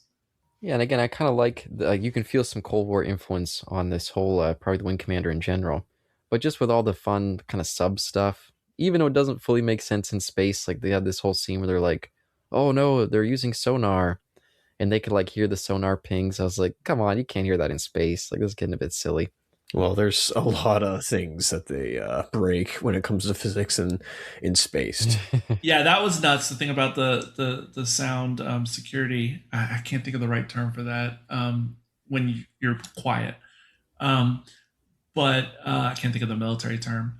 But no, you're right, and it's funny because me and Isaac were talking off air not too long ago, tongue in cheekly saying that we should do like a submarine series of things. Ooh, be cool. Like shows and movies that have that submarine warfare type scenario. Yeah, and by the way, that's where Jurgen Proshnov, I wish I knew how to say his name better. That's where he got his start. He was in Das Boot. That was kind of what kicked off his career in the West. You were so impressed by that. That makes sense. That totally makes sense. Oh, and then also real quick on the naval aspect or naval warfare in space. Even though I haven't really watched those anime before, and I forget the one that was really popular in the 80s. Is it Battleship Yamato, maybe? Yeah, Space Battleship. So I never watched any of those animes properly, but I'm very aware of like that subgenre. And I always thought Yamato just looked so cool. I always wanted to watch it back in the day, but I had no access to it. So yes, when I see stuff like this, or maybe like Starship Troopers, the Verhoeven movie, I think of that type of anime, even though I haven't watched a lot of it. But that's just where my mind goes because it just seems like the Japanese with anime, especially, have just gone hard into that type of sci-fi subgenre. Yeah, and I always love the sub stuff. Of course, I mean Wrath of Khan, the sci-fi sub movie is probably one of the best. But just the fact that they feature so much of that in here also was something that was just winning me over. Even though the movie has, it's not the story has issues. I wasn't loving some of the performances. Just the overall mood and the set design. I'm just biased towards loving that kind of stuff. So. Yeah, I would give it above average marks for the 90s or late 90s in terms of like the set design, etc., like the way they make the technology look. Just because this is a separate conversation I've had on other podcasts or Sci-Fi Party Line, where there was a very distinct look that was often used, like that was like the standard 90s futurism type look, and it was mostly unpleasant. I can't remember how unpleasant it was at the time, but certainly once we got to the 2000s, I wanted to leave that look behind, the stereotypical 90s futurism type look. Um, it it started properly with Total Recall, but it became something else in the 90s, that style of near futurism and like Oof. Demolition Man and other things Johnny Mnemonic. got weird. Yeah, exactly. So you know what I'm talking about. It's like the pre-color Max that came out in the early aughts. It's like that was born out of bad ideas in the 90s. And so the fact that this does not look like that is a plus for me, is what I'm trying to say. Yeah, and even though this wasn't like a huge budget movie, I do think that the effects, now mind you, I watch this on my DVD, so I haven't seen it in HD. Maybe the effects don't hold up as well in higher quality. But I do think they're pretty solid for this time. Not, again, not super, it doesn't compare to the Phantom Menace, but still pretty solid for the blockbusters that were coming out around it. For being as ambitious as it is, I say they do well with the effects. I can't even remember now what year Starship Troopers came out. 97. That was also, yeah, okay. So that had set kind of a standard. So this is not that. I mean, Fair. if we're in the late 90s right now, but I assumed they had, you know, a modest budget, and taking that in consideration, yes, I actually do think this they did well with what they had at the time, and it does not age badly the way the effects. I mentioned Spawn, but also like always keep trying to watch Babylon 5. I have been since it came out. I always keep trying and failing to get into that show. And as the years have passed, it is visually so hard to not be distracted in Babylon 5 if you try to watch it nowadays. It's very difficult. But also, even if you got like the Blu-ray, Caleb, or got a HD stream version of this, it doesn't look great. I mean, the transfer, but I think that's due to the original intent. Because movies that had a lot of digital effects and whatnot in the late 90s, early 2000s, they intentionally made their masters, if you will, of like the master of the film itself. They intentionally de-res them, or in modern terms, let's say, produce them at 720p. Yeah, I know what you mean. To intentionally not make the HD stand out, because if they did try to do some crazy remaster, the digital effects in this, I suspect, would look similar to 2005, 2006 Doctor Who digital effects if they tried to make them any sharper.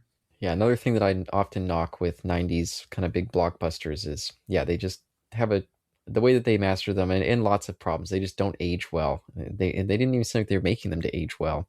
It was just look good at the time, make a quick buck, and move on. It's just disappointing. Especially when up until 96, but even then, after 96, it still wasn't like a norm or something.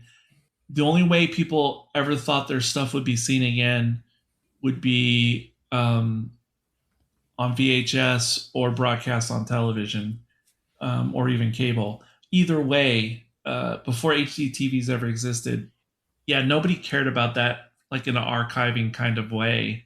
Yeah, no one would be concerned. Well, the good filmmakers did. There was people who did care. Well, that's different. I mean, obviously Spielberg wasn't like, oh, this will only be on TV. Yeah. No. Oh, fuck this trash. Yeah. That's different. But I'm talking about for most things. And let's not even talk about late 90s television that mostly looks dreadful. Oh, no. When you buy it on DVD nowadays or something. Also, though, because I know Isaac said early on, you know, a lot of the CG still holds up. And I agree for the time period. But also, let's not forget, though, I can still tell there's at least 50% or more practical and or optical effects that were much older techniques that they are still using. That's certainly true. Yeah, there's definitely some CG in obvious certain places, but I can still tell, oh, that ship's a real model, you know, that we're seeing, and then they're adding in this other stuff with it. No, it's still in that semi sweet spot where we're still relying on practical and optical the majority. And then, yeah, there's CG here and there. They're not going full CG before it was ready for prime time. Isaac, do you want to jump in here? Not in the conversation necessarily. I had like another thing I wanted to say, but no, hey, I don't Sure. know if I had anything to add. I didn't say, I don't know if I said holds up necessarily. I more said I can see this looks like 90s CGI and it's noticeable and it does like what is it? I know it's not fully rendered in properly, so it's unfinished, but I find that quaint. I know that's probably a not a satisfying answer, but it's like no, I don't know That's why. fair. Like No, no, no. Yes, I'm cool with that. But what I'm saying, I'm like adding on to what you're saying in that. Yes, I agree with what you're saying, but also there was many other bad examples that came out around the same time as this Yeah. that this is better than those. And I'm not just the obvious ones like I already mentioned, Babylon 5 and that's or even well, that's TV. I know. That's why. But no, there was movies that played fast and loose in this same time period.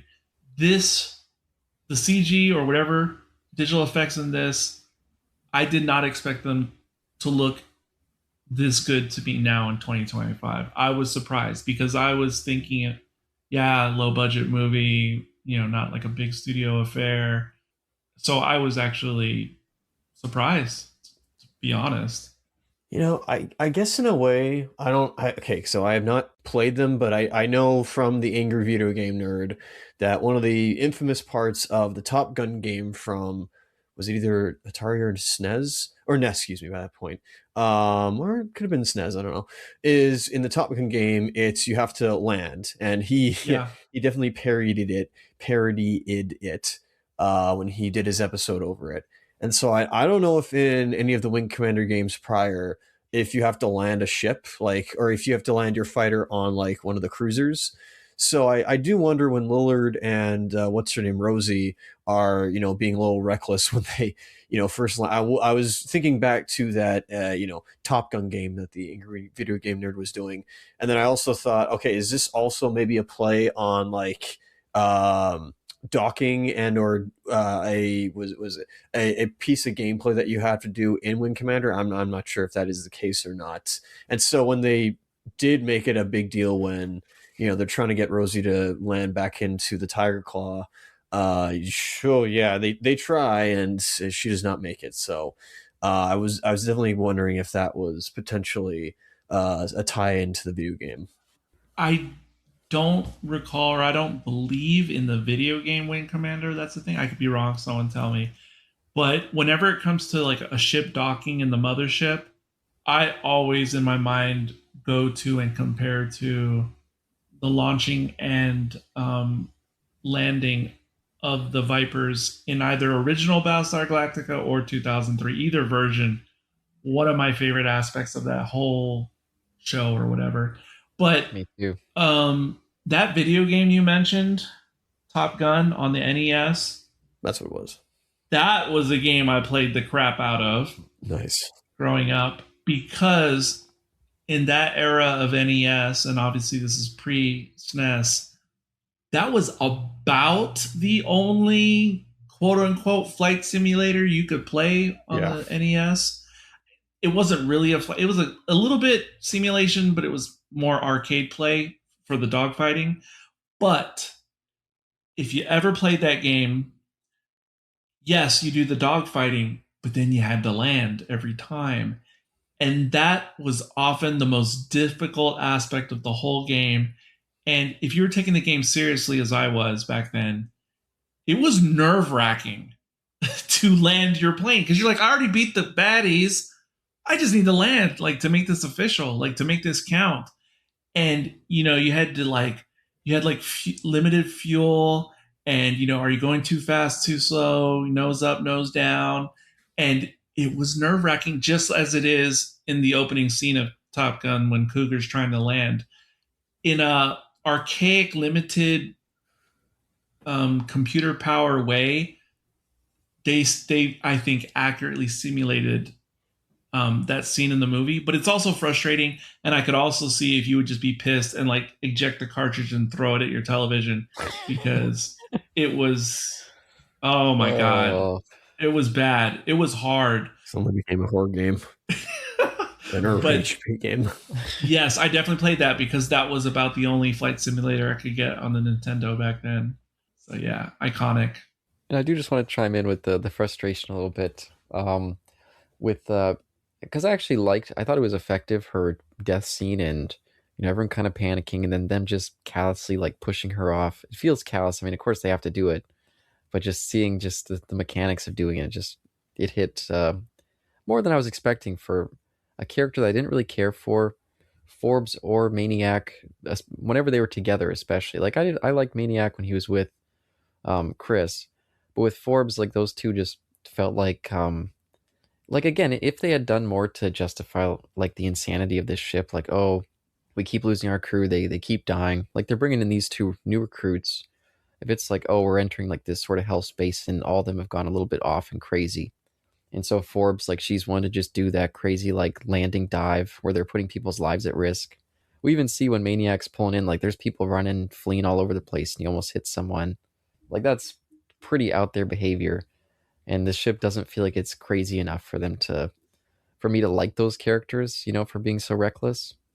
And then when she gets herself killed in this way because they're once again being reckless, it's kind of like, well, you idiots, you guys kind of did this to yourself. I don't really, I wasn't really liking her, but I still felt bad for her death. So I thought that somehow worked better than it should have. Yeah, they were like, what is it? One was Coca-Cola, the other was Mentos.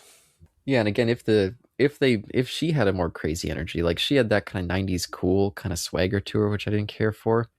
If she was like just a reckless lunatic chick, maybe that would have worked well with their dynamic a little bit better, at least for me. I don't know. I got a couple things to say about her that may be partially due to my age and generation. But before I say those things, just with the part about how you were talking about how they just kind of push her off the deck, my only beef with that particular sequence was like, okay, they had like this remote drone bulldozer or whatever, and it's just like pushing the wreckage off. I get that. The part I really didn't like about that very particular scene was as soon as it pushes it off the deck, it appears to fall like the way it would fall off like an ocean going vessel. So initially I was like, what the heck was that? Like, I just want to see it float off or do something like that. I rationalized it a little bit, like maybe it's still well within the ship's artificial gravity, so it fell. But still, it distracted me heavily the way it just looked like it fell off the deck. I need the Corridor crew to get on this and try to get into the minds of the animators in 1999. See, I even thought that too. I was trying to tell myself that, but then I was like, well, but they are telling Maniac that he needs a suit to go out there, so I don't know. Is it just open space out there, or is it still in their little shield? I'm not sure. I think it's open space. Yeah, I think it is. Yeah, then that doesn't. Yeah, well, what can you do? Because they have like a force field that protects them, just like what we see like in Star Wars and Star Trek, often in a hangar bay. But yeah, it just falls off. I'm like, where is it going? What's happening? Yeah, suspension of disbelief, please. I was also thinking that, but I'm like, it's maybe movie. Perhaps It's a maybe movie. perhaps because they were going with movie film logic, it had to almost, because if we had true physics, it wouldn't just be resting there on the deck anyway, again, except for artificial gravity on the ship. So I guess For pit's sakes, we go through quasars and pulsars as if they were wormholes. And, that's not what happened in Interstellar. So physics be done. What is relativity? Like, they're like, oh, we're over here and we got to get to our soul system. Like, shouldn't they all age? Oh, let's not even go there. Gunbuster, this is not. No, but okay, so there are books they made on this franchise after the movie came out. Oh. And most sci-fi novels that deal with interstellar space travel with humans and who try to be realistic, they always fall back on the same devices.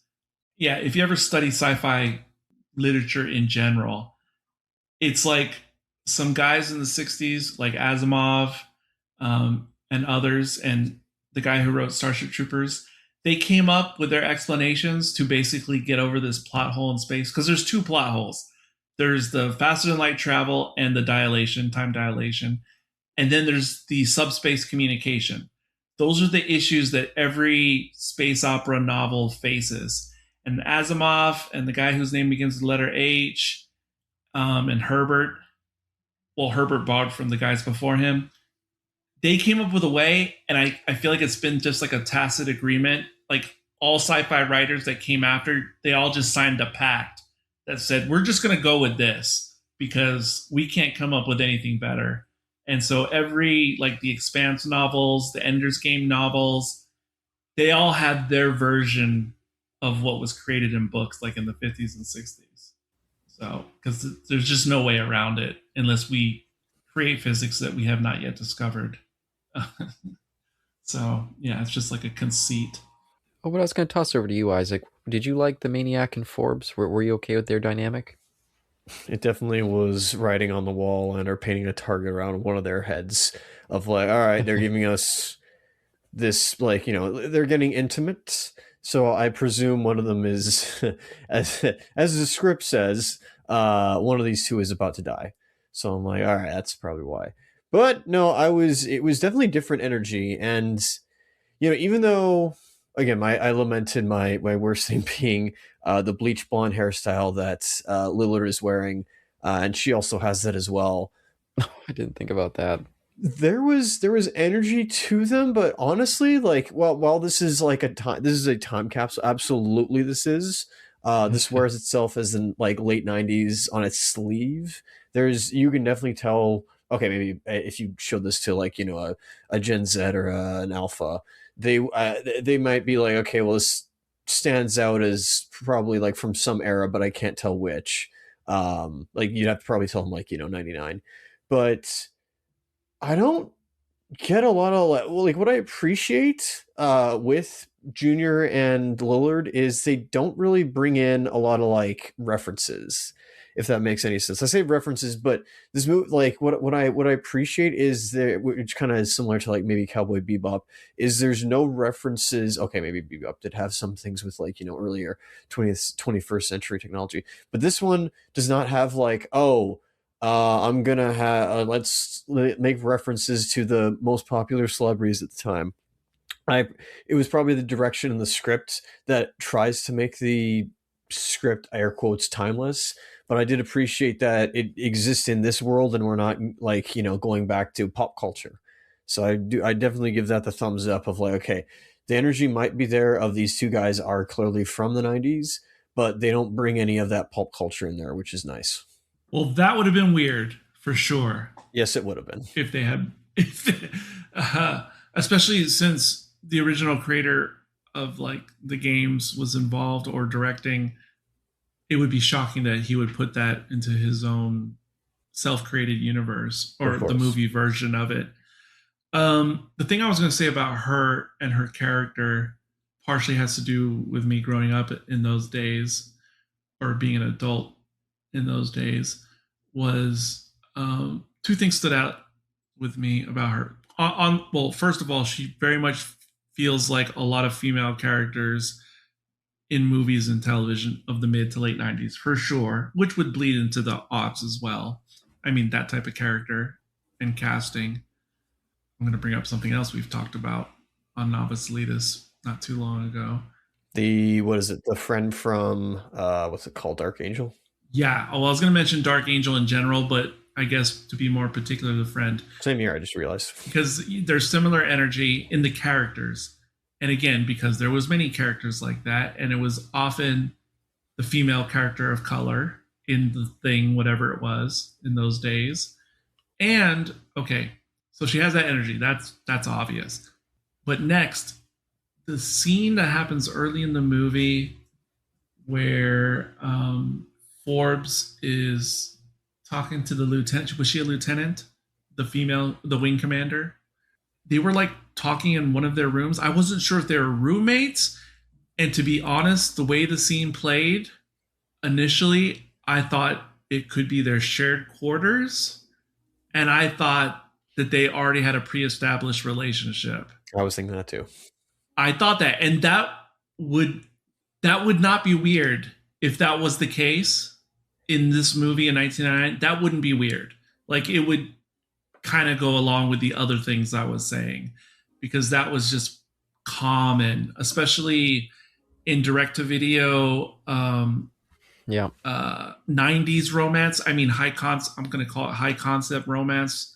I mean, like Sliver or the other one with Sharon Stone. There was a lot of direct-to-video type stuff like that, and it was common to have that type of female character. Or in shows that were like Melrose Place, meaning primetime soap operas, but for people who were in their 20s or early 30s. And if the characters were cool for the mid to late 90s, very common to have those types of characters.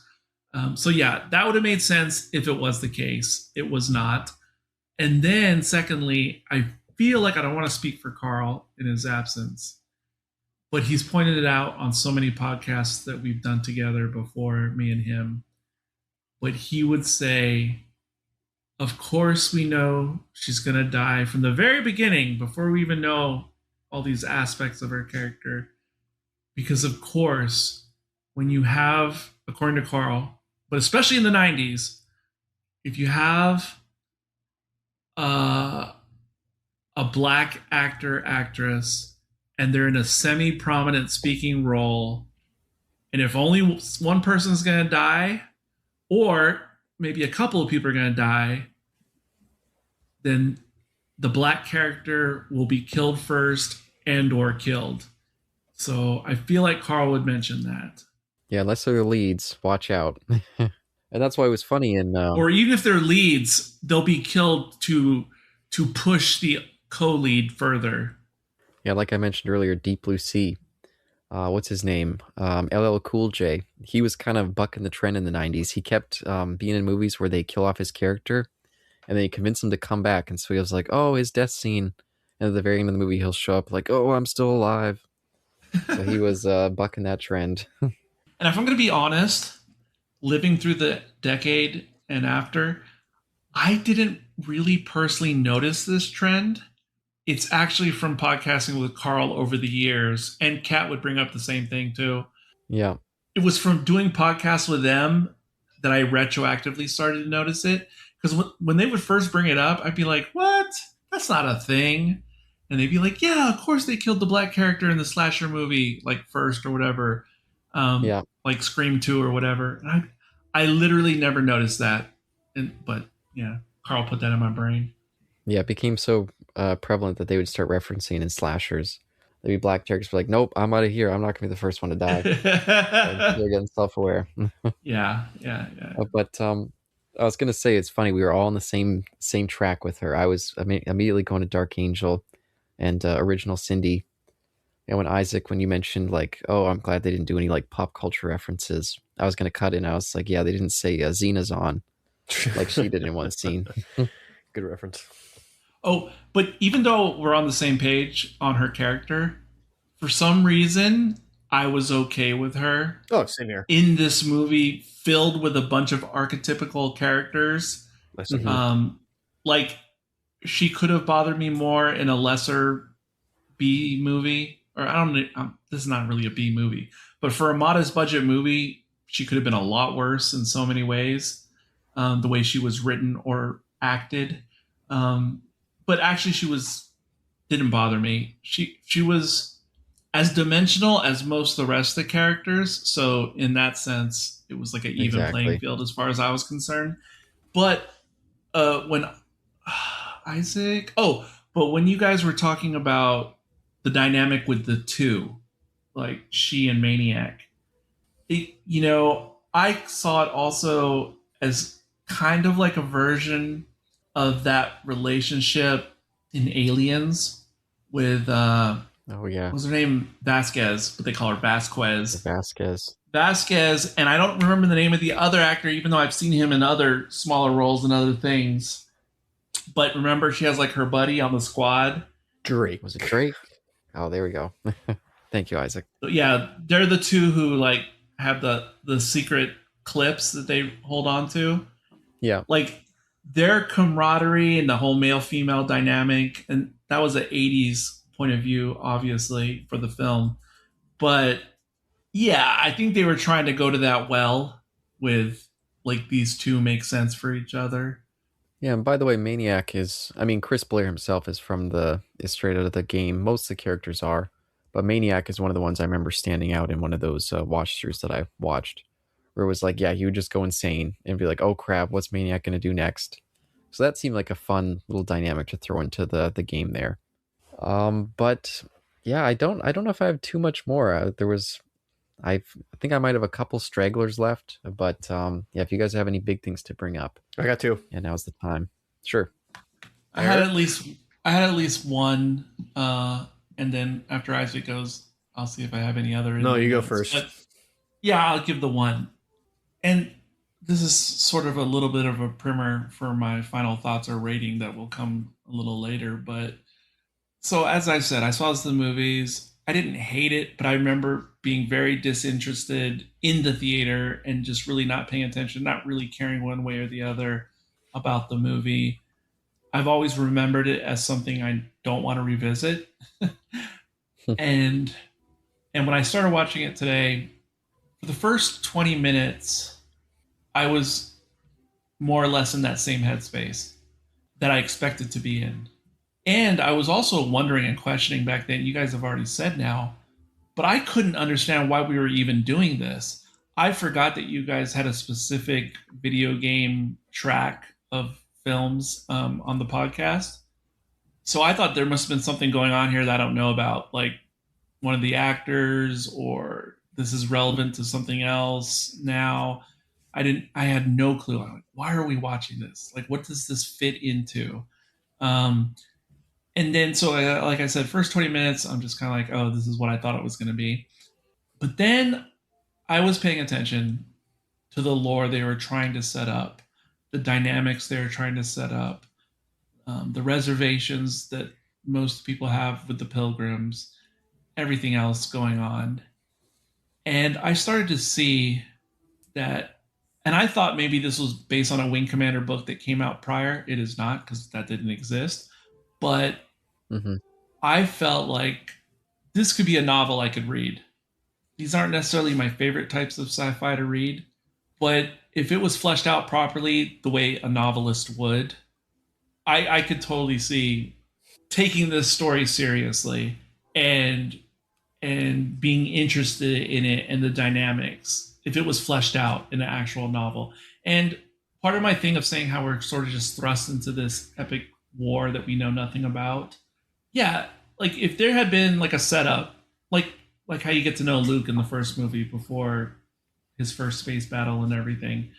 If we had seen like these Maniac and Chris like in their academy days or growing up, that kind of thing, like if we knew more about their backstories ahead of time rather than just be told that he doesn't have parents anymore, then I could see this story being a lot more interesting and special and easy to enjoy. So definitely felt like a novel.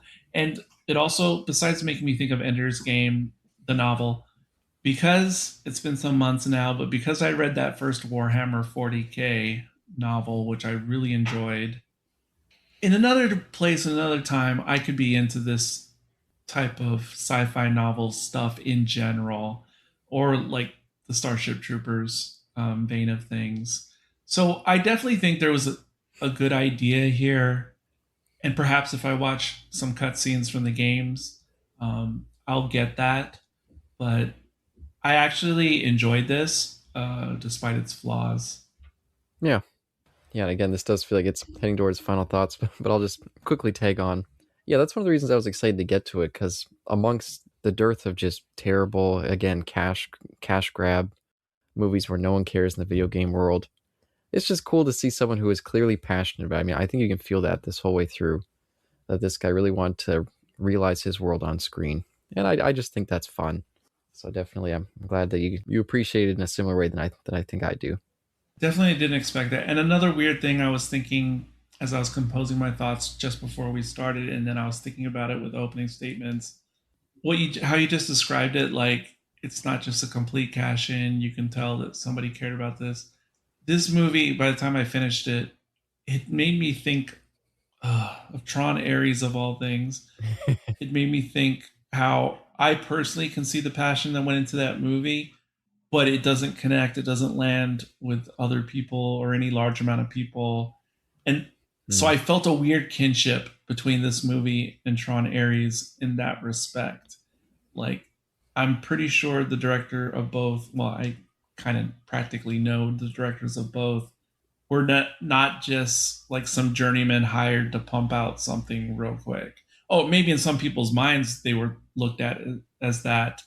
Yeah, this isn't just like throwaway fluff to just get out there. Yeah, I can tell the same thing you just described. On that note, I finally realized, I was like, okay, where have I seen David Warner from? And then it hit me, Tron. That's what it was. He's OG Dillinger. That's why I was like, okay, no, I know the Warner name, and I feel like, that's hilarious. And I was like, oh, that's where he is. Okay, that's what I saw him last in. Hilarious that I didn't even think to bring that up, because again, in the 80s, even though I know him in that movie, I've seen that movie a billion times, I still get scared of him just specifically in Time Bandits.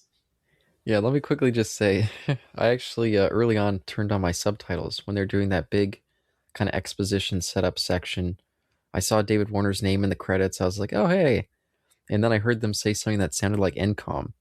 And I like shot up my seat. I was like, wait, did they just say NCOM? Like, what's going on? And I rewound. I put on my subtitles.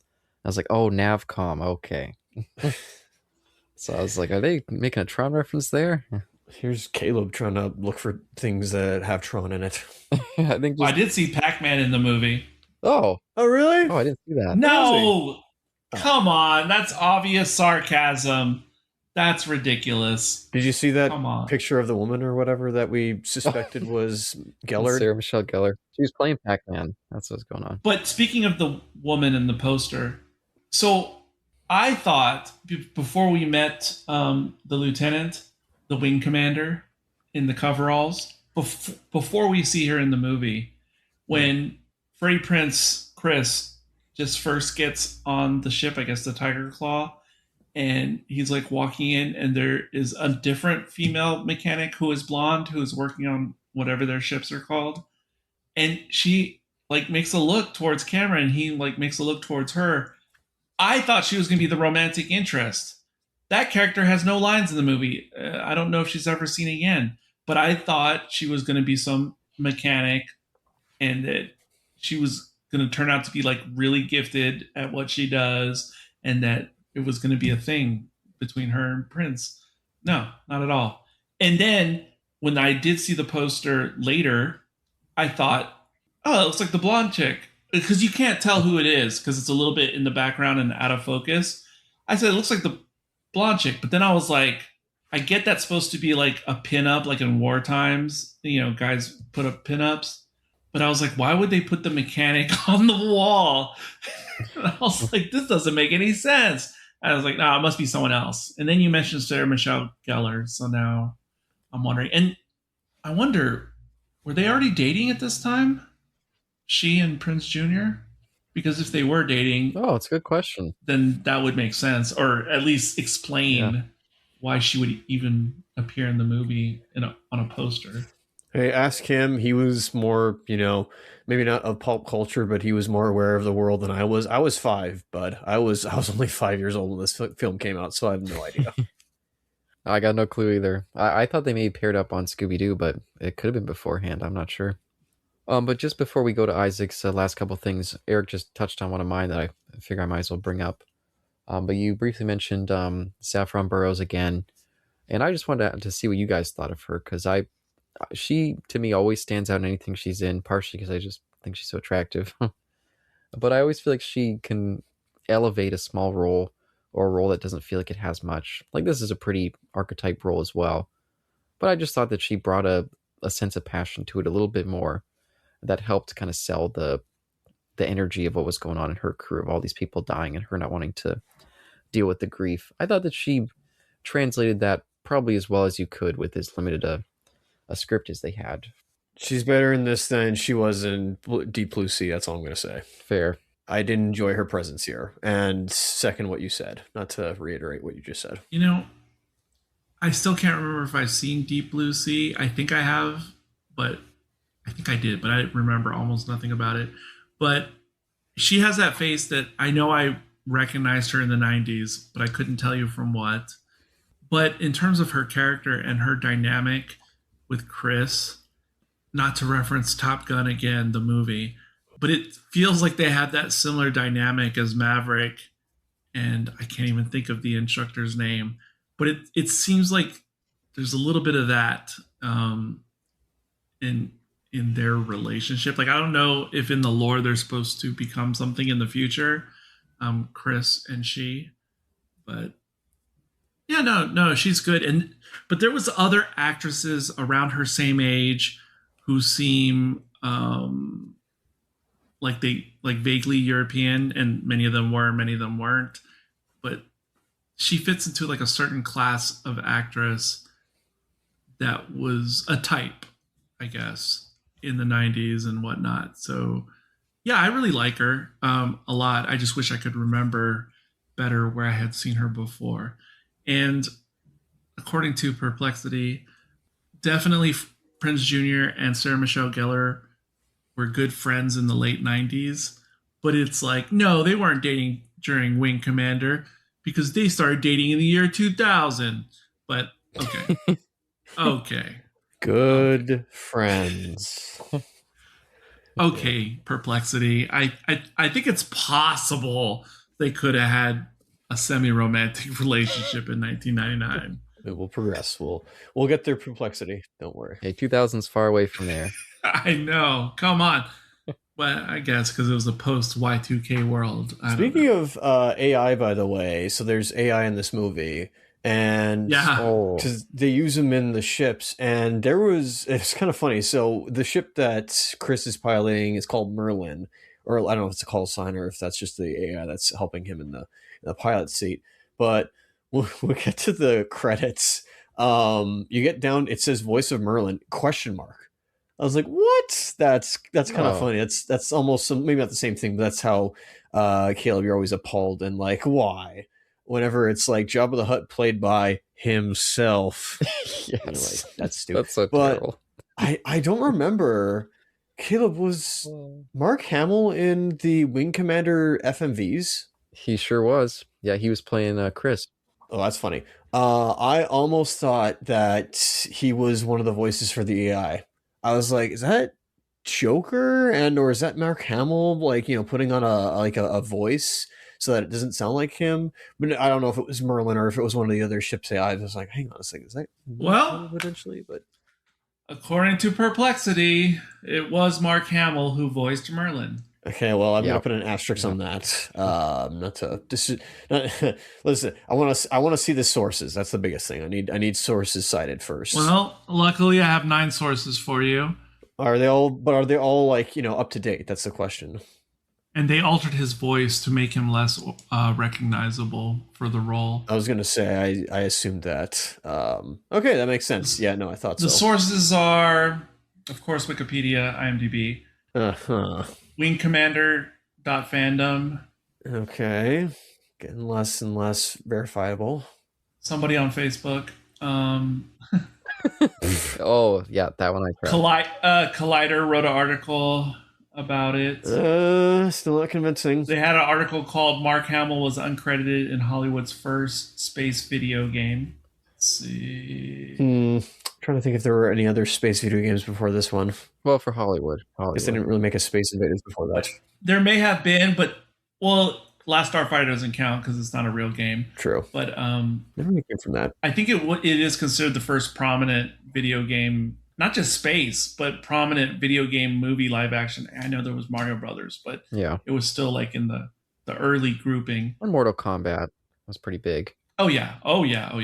Some website called Star Citizen. It's mentioned in the Mark Hamill filmography on Wikipedia as well. Just to quickly cut in there, you mentioned Star Citizen. I won't spend too much time on this. Isaac, do you know much about the whole Star Citizen project? You mean the cult or the front? Well, you can inform me because I've never heard of it. It's, I don't know, it's getting into some illegal stuff Yeah. potentially. It's been like 15 years. Yes. Either way, it was Chris Roberts' kind of major next. He'd done some other games in between, but Star Citizen was kind of like, okay, this is my own thing. We're stepping away from, corporate interference. This is going to be completely, user funded. And it's taken like 15 years in development. There's a version of it that's out there, but it's still in like, what do you call it, like beta testing sort of thing. Yeah, it's still in beta, which is like the joke that I bring up with the guys at work every now and then. Oh yeah, no, like we just had the Game Awards and there's all these announcements, but is Star Citizen getting released at some point? There you go. Yeah, apparently it's coming next year, but yeah, probably not. Okay, now I've heard of this through YouTube. I just didn't of course register the name in my brain. Okay, I'm aware of this now. But yeah, so Chris Roberts, he's still out there. He's still trying to make have a big impact on the video game industry. Supposedly when this game comes out one day officially, it's going to change the landscape. Who knows? I'm sure. But speaking of him, that was another one of my minor notes. Chris Roberts does have a brief cameo in this. Oh. He's the one that picks up Chris at the end. That's him, eh? Nice. Yeah, so it's like, hey, there he is again. Makes me smile just a little bit. Chris picks up Chris. Thumbs up. There you go. Oh, I guess that is another. Let's a touch of Lucasism with him. That he named his main character after him in that way.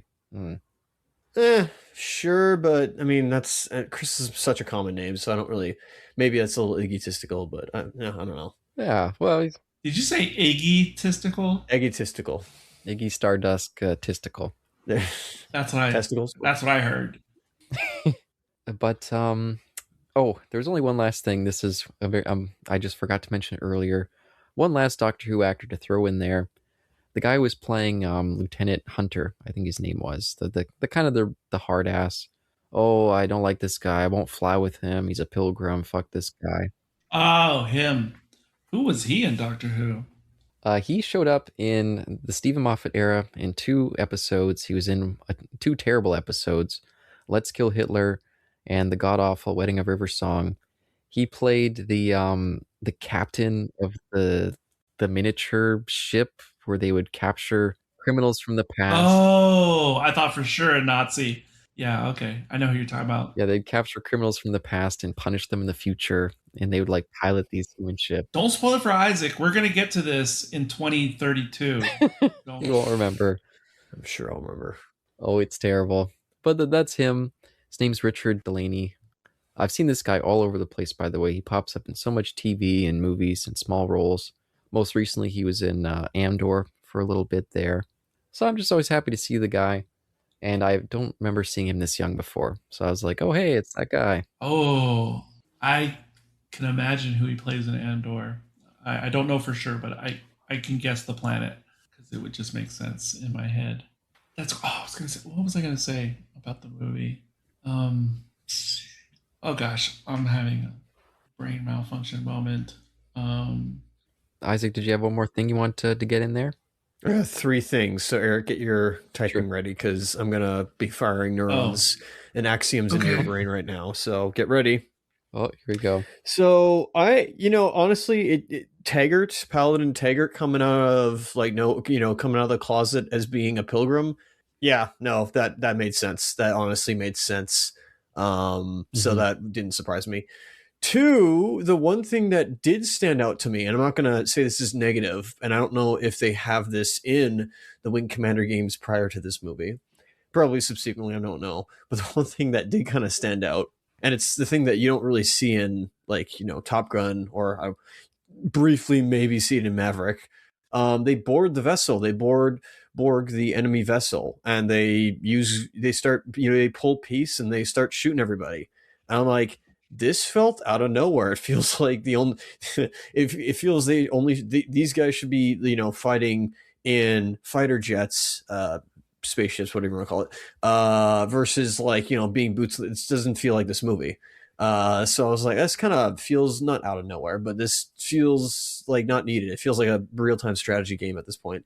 But I mean, whatever, I'm not like giving it a negative, but I was just like, yeah, this kind of feels out of nowhere. And then we see that, what was it? That stolen piece of technology that, they had, pilfered from the,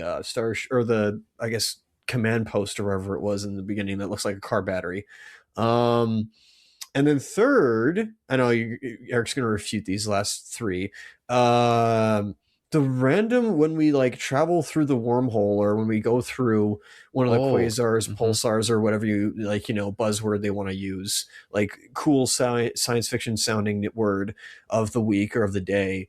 We kind of go into like a MTV-esque like music video where suddenly everything's we've like freeze frame almost on it. So there's like, Maniac and then Rosie, and they like freeze frame and then do like almost a 180, I guess.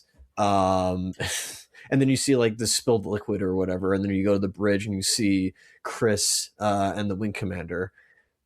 And I'm like, that was odd. I'm not negative on it. I was just like, I was out of nowhere. I was hoping they would do that again, but like that's maybe another like maybe stock thing from the 90s. So yeah, that happened.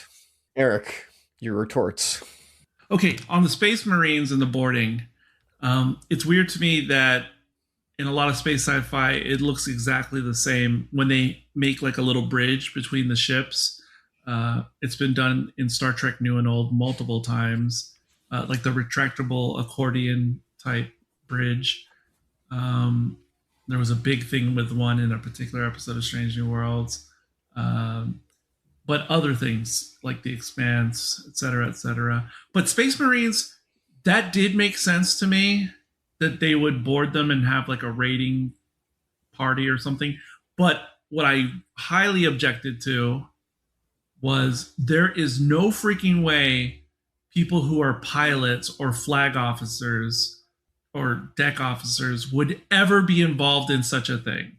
You would never in any military, because deck officers have the training and whatnot they have. Pilots they even talk about it multiple times in the movie, how valuable pilots are. There's a limited amount. You would never take someone who's a specialty in a certain specific thing and then just put them on a raid party. That breaks all military logic 1,000,000%. That I do not like. But they should have some equivalent of Space Marines on the ship for that purpose. That's the way it should be done. And it's so funny that Star Trek Enterprise had the Space Marines. Yeah, just a comment. I'm so brainwashed by Star Trek, where it's like, oh yeah, let's just send the captain and all the most important people down on the away missions every week.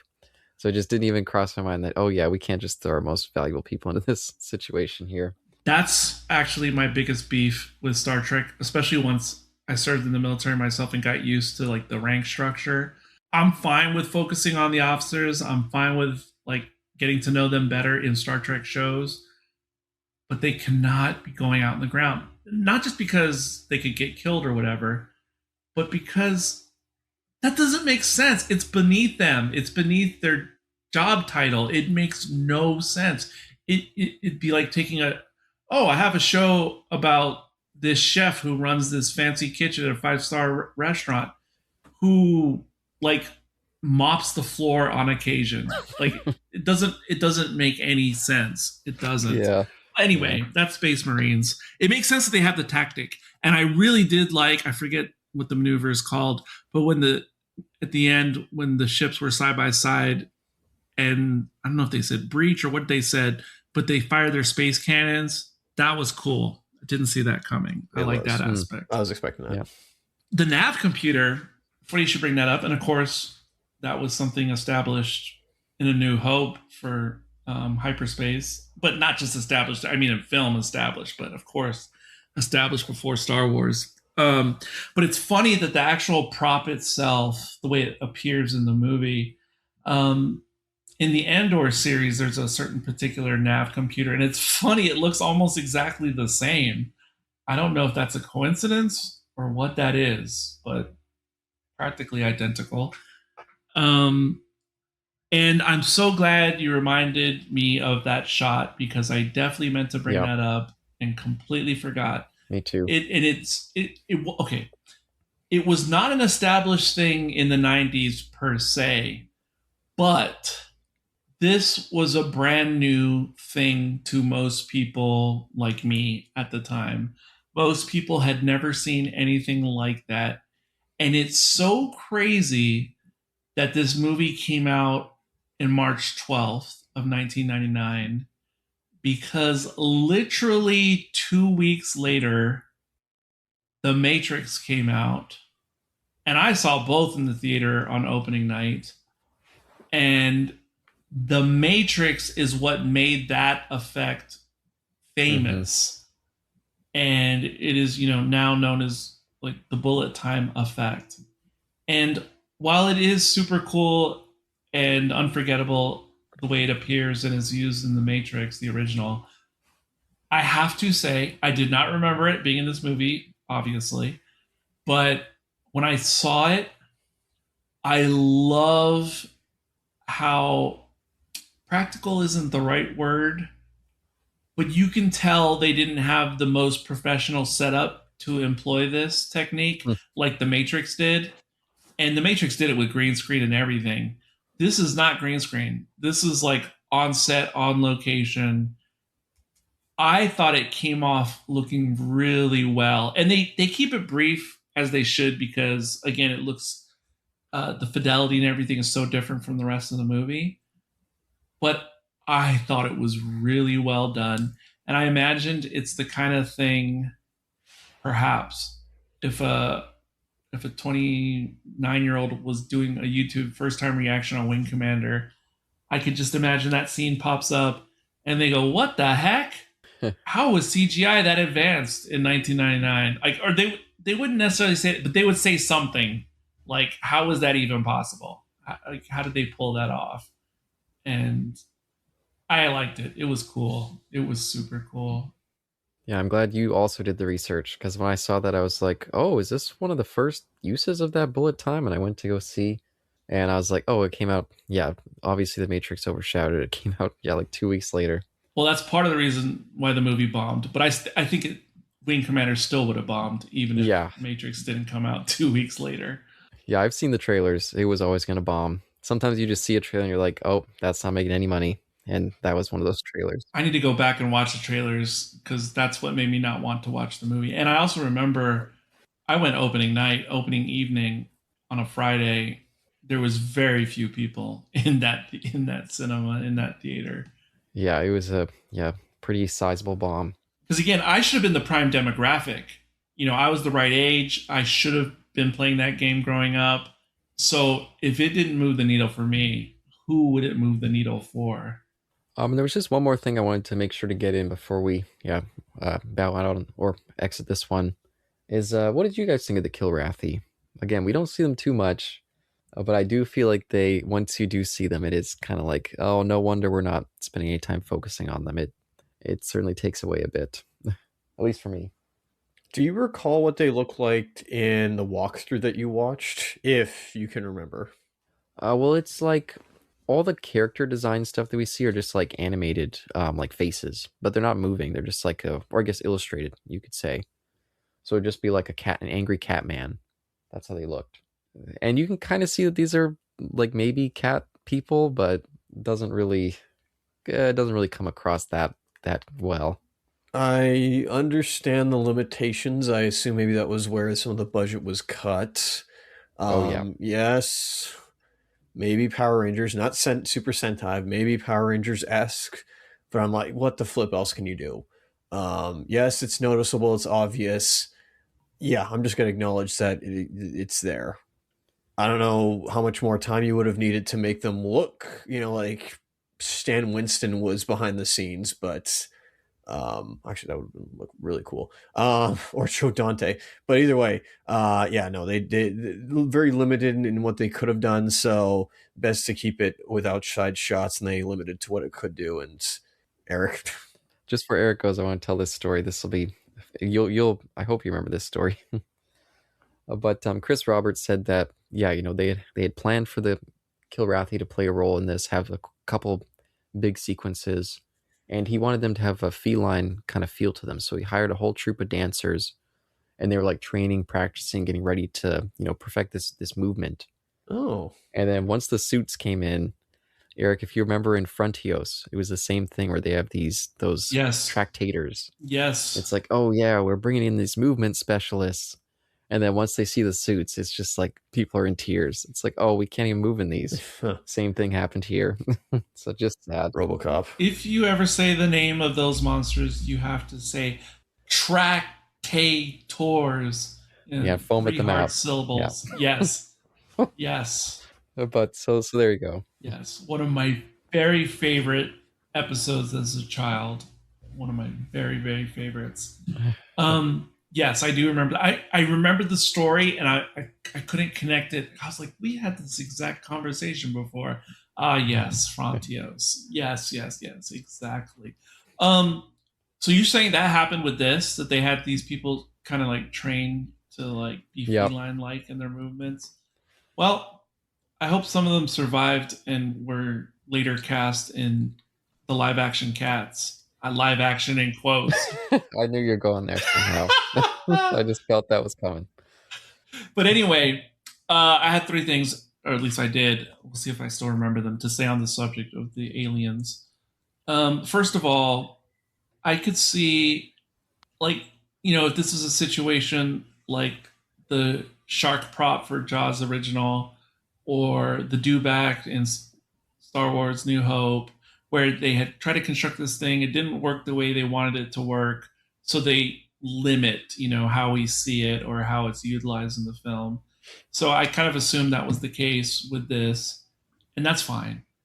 And that would be a fine out-of-universe explanation for why we see them very little. And when we do, it's always very foggy in their ships or whatever. And there's like green light. And I think that's good. I mean, because of the reasons I just described, I think that's fine. It did not take me out of it. Once I actually saw them, it was passable. And my retcon part of my brain was thinking it makes sense because I saw it as how we would see like the Japanese or the Germans in like stereotypical 1950s, 1960s Hollywood war movies, where they're not really seen as human. We don't get into their backstories. We don't know much about them. We don't know their motivations, like in the combat, in the war itself. And so it made sense to make them almost like these shadowy figures from that old-fashioned way of making war movies. Like, it made sense to me in that way. And the last thing, or maybe that was all the things on that subject, but it was fine. Oh, the last thing was, as I was watching it, first of all, for some reason, there was a lot of toys that didn't necessarily have cartoons, but there was a lot of little toys in the late 80s and the 90s that basically looked the same, meaning like cat-like humanoids who are wearing bulky Warhammer-like armor. I just remember a lot of different toys, not of the same toy line, but just different toy lines where that was just a thing for some reason.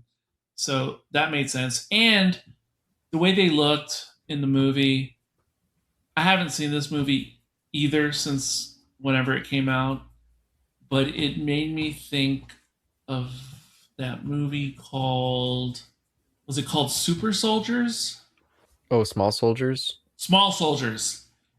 I don't even remember the characters. I mean, the soldiers, the toys in that movie. I don't even remember what they looked like. But as soon as I saw the aliens in full regalia, my brain just went to that movie, Small Soldiers. I could see that. Mm-hmm. I'm not saying that's a great movie for those who haven't seen it. I 1,000,000% went to that movie because of the miniaturization aspect. That was the number one reason. And also to see something that was perhaps like a live action Toy Story. Well, I guess, Isaac, does that bring us around to final thoughts, or did you have one more thing, or? Fire up the randomizer.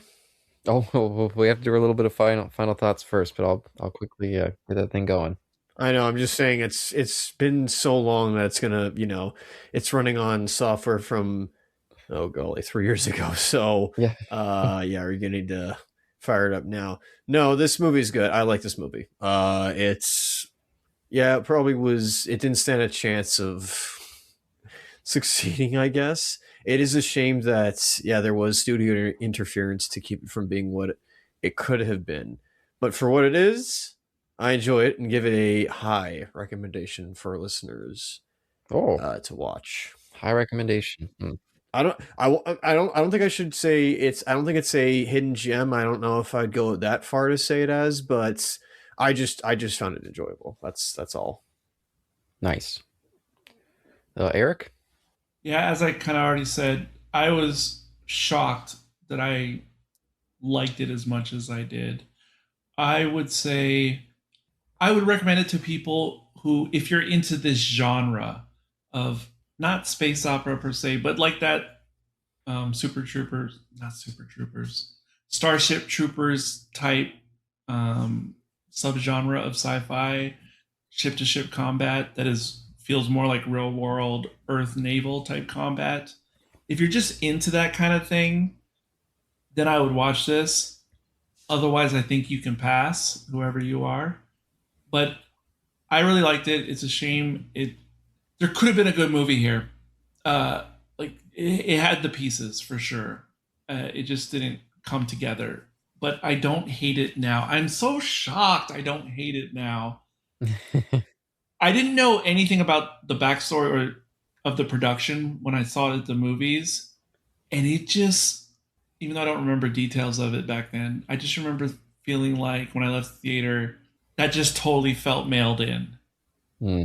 That was like my takeaway. I didn't know anything about the creator or his connection to the original game. It just felt like, oh, flashy sci-fi movie. But again, I feel like even before The Matrix came out, The Fifth Element had just raised the bar of what was possible with visually with sci-fi. That I think that's the thing that really elevated everything. And so something like this would just feel dated, Yeah. even at time of release, even before Phantom Menace came out, even before The Matrix came out, it would still feel dated because Fifth Element was just ridiculous. Just all of us sci-fi nerds at the time were just caught off guard by it. And lastly, it just made me think of another movie that gets overlooked, and I'm sure Caleb has seen it, if not both of you. But I did not see it at the time it came out, but I saw it when it was available for home rental. I actually liked Titan AE. I thought it was a fairly quality movie. I like that movie more than this movie, at least from my memories. It's been a long time. And this movie reminds me of Titan AE just in that there are things to like about it, but I don't think either really has much of a cult status that's significant. Except for the people who are really into the video game. I don't think outside of that, I don't think this movie has a cult status. So yeah, but Titan AE, I recommend that if you haven't seen it. And you like to check out non-Disney animation. Yeah, that one at least has Don Bluth, which already has his own, fandom associated with him. So I think that's one that one's been a little bit more reappraised. But yeah, this one is just kind of chucked into a bin. And I could see why seeing this on the theater screen in 1999 and then going to see The Matrix the next, like 2 weeks later, like wow, this thing look just small, and yeah, it feels like it may have done better if they just released it straight to video. Like I think this may have played better in that regard. I know it's not the same thing, but it's how my brain, seeing both the movies after the fact, after they had been released, it's like, I had seen Star Wars, and then around the same time, I saw Logan's Run for the first time. And I enjoyed Logan's Run. We had it on home 8mm, the shortened version of the movie, as I've talked about before, very abridged. So I liked watching Logan's Run, but the fact I could never wrap my brain around how it just came out 1 year before Star Wars, because like that's how I feel it's like to compare the effects and aesthetic of this versus Matrix. Like how could they be so close in history to each other when they could not seem farther apart visually?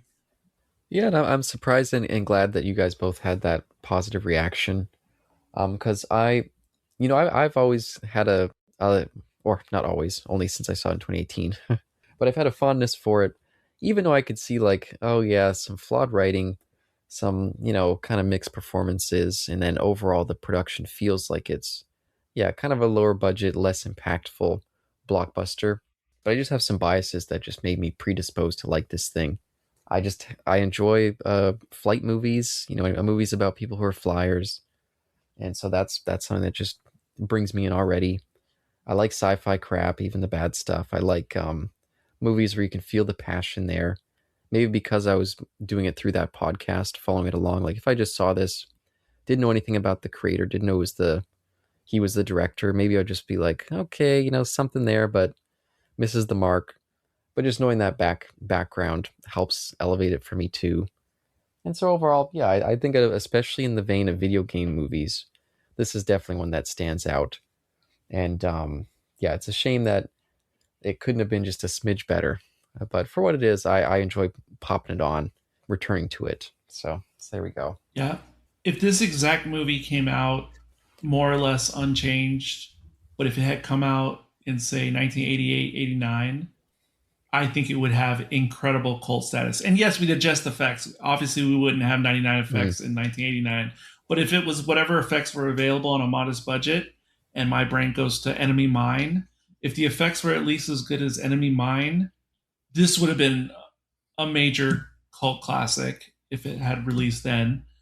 And also, World of Warcraft, the movie, again, if we adjust for effects that were possible, if that movie was more or less the same and it came out in maybe 92, 94, I think it would have been incredibly popular then as well, with like the same story, the same acting. Yeah, but not in the times in which both of those movies were actually released in their forms. And hey, who knows? Maybe we'll get Warcraft today as I boot up this randomizer. And yeah, are you guys ready to? I wasn't sure if you guys had done it yet or not. Yeah, you guys ready to hear what I pull out this time?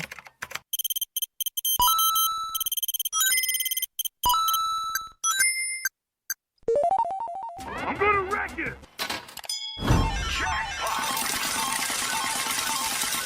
Oh, Isaac, we're in for a real oddity.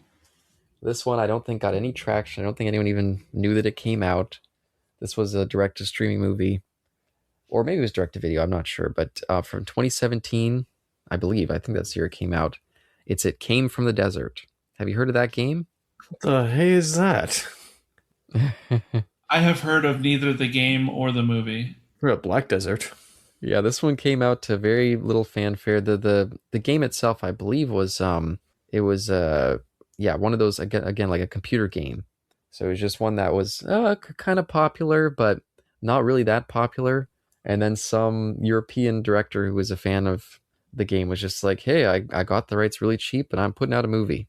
So yeah, there you go. Not a very famous game, completely unknown movie, and we'll be covering it next time in this video game series. Okay, guess I'll have to do research on that one. Yeah, I did a little bit of research when I saw it back when I was following along with that podcast, and it looked like a game that I'd be interested in. Curious if they've done any remasters for it. But yeah, either way, thank you, Eric, for joining us for this entry here. Isaac, always happy to get back to our video game series. Always my pleasure to come in on this podcast, but it was actually a pleasure to revisit Wing Commander. Nice. And Isaac, would you like to close this one out for us today? Thank you, ladies and gentlemen, those between and affiliated, for listening to us discuss Wing Commander. Till next time, should you find yourself in a pretty poorly designed spacecraft heading in towards a black hole, and for some, or quasar or pulsar, again, whichever buzzword you want to use, sciencey word that you want to use this week, you come out the other side and suddenly you're a Gundam. Till next time, peace.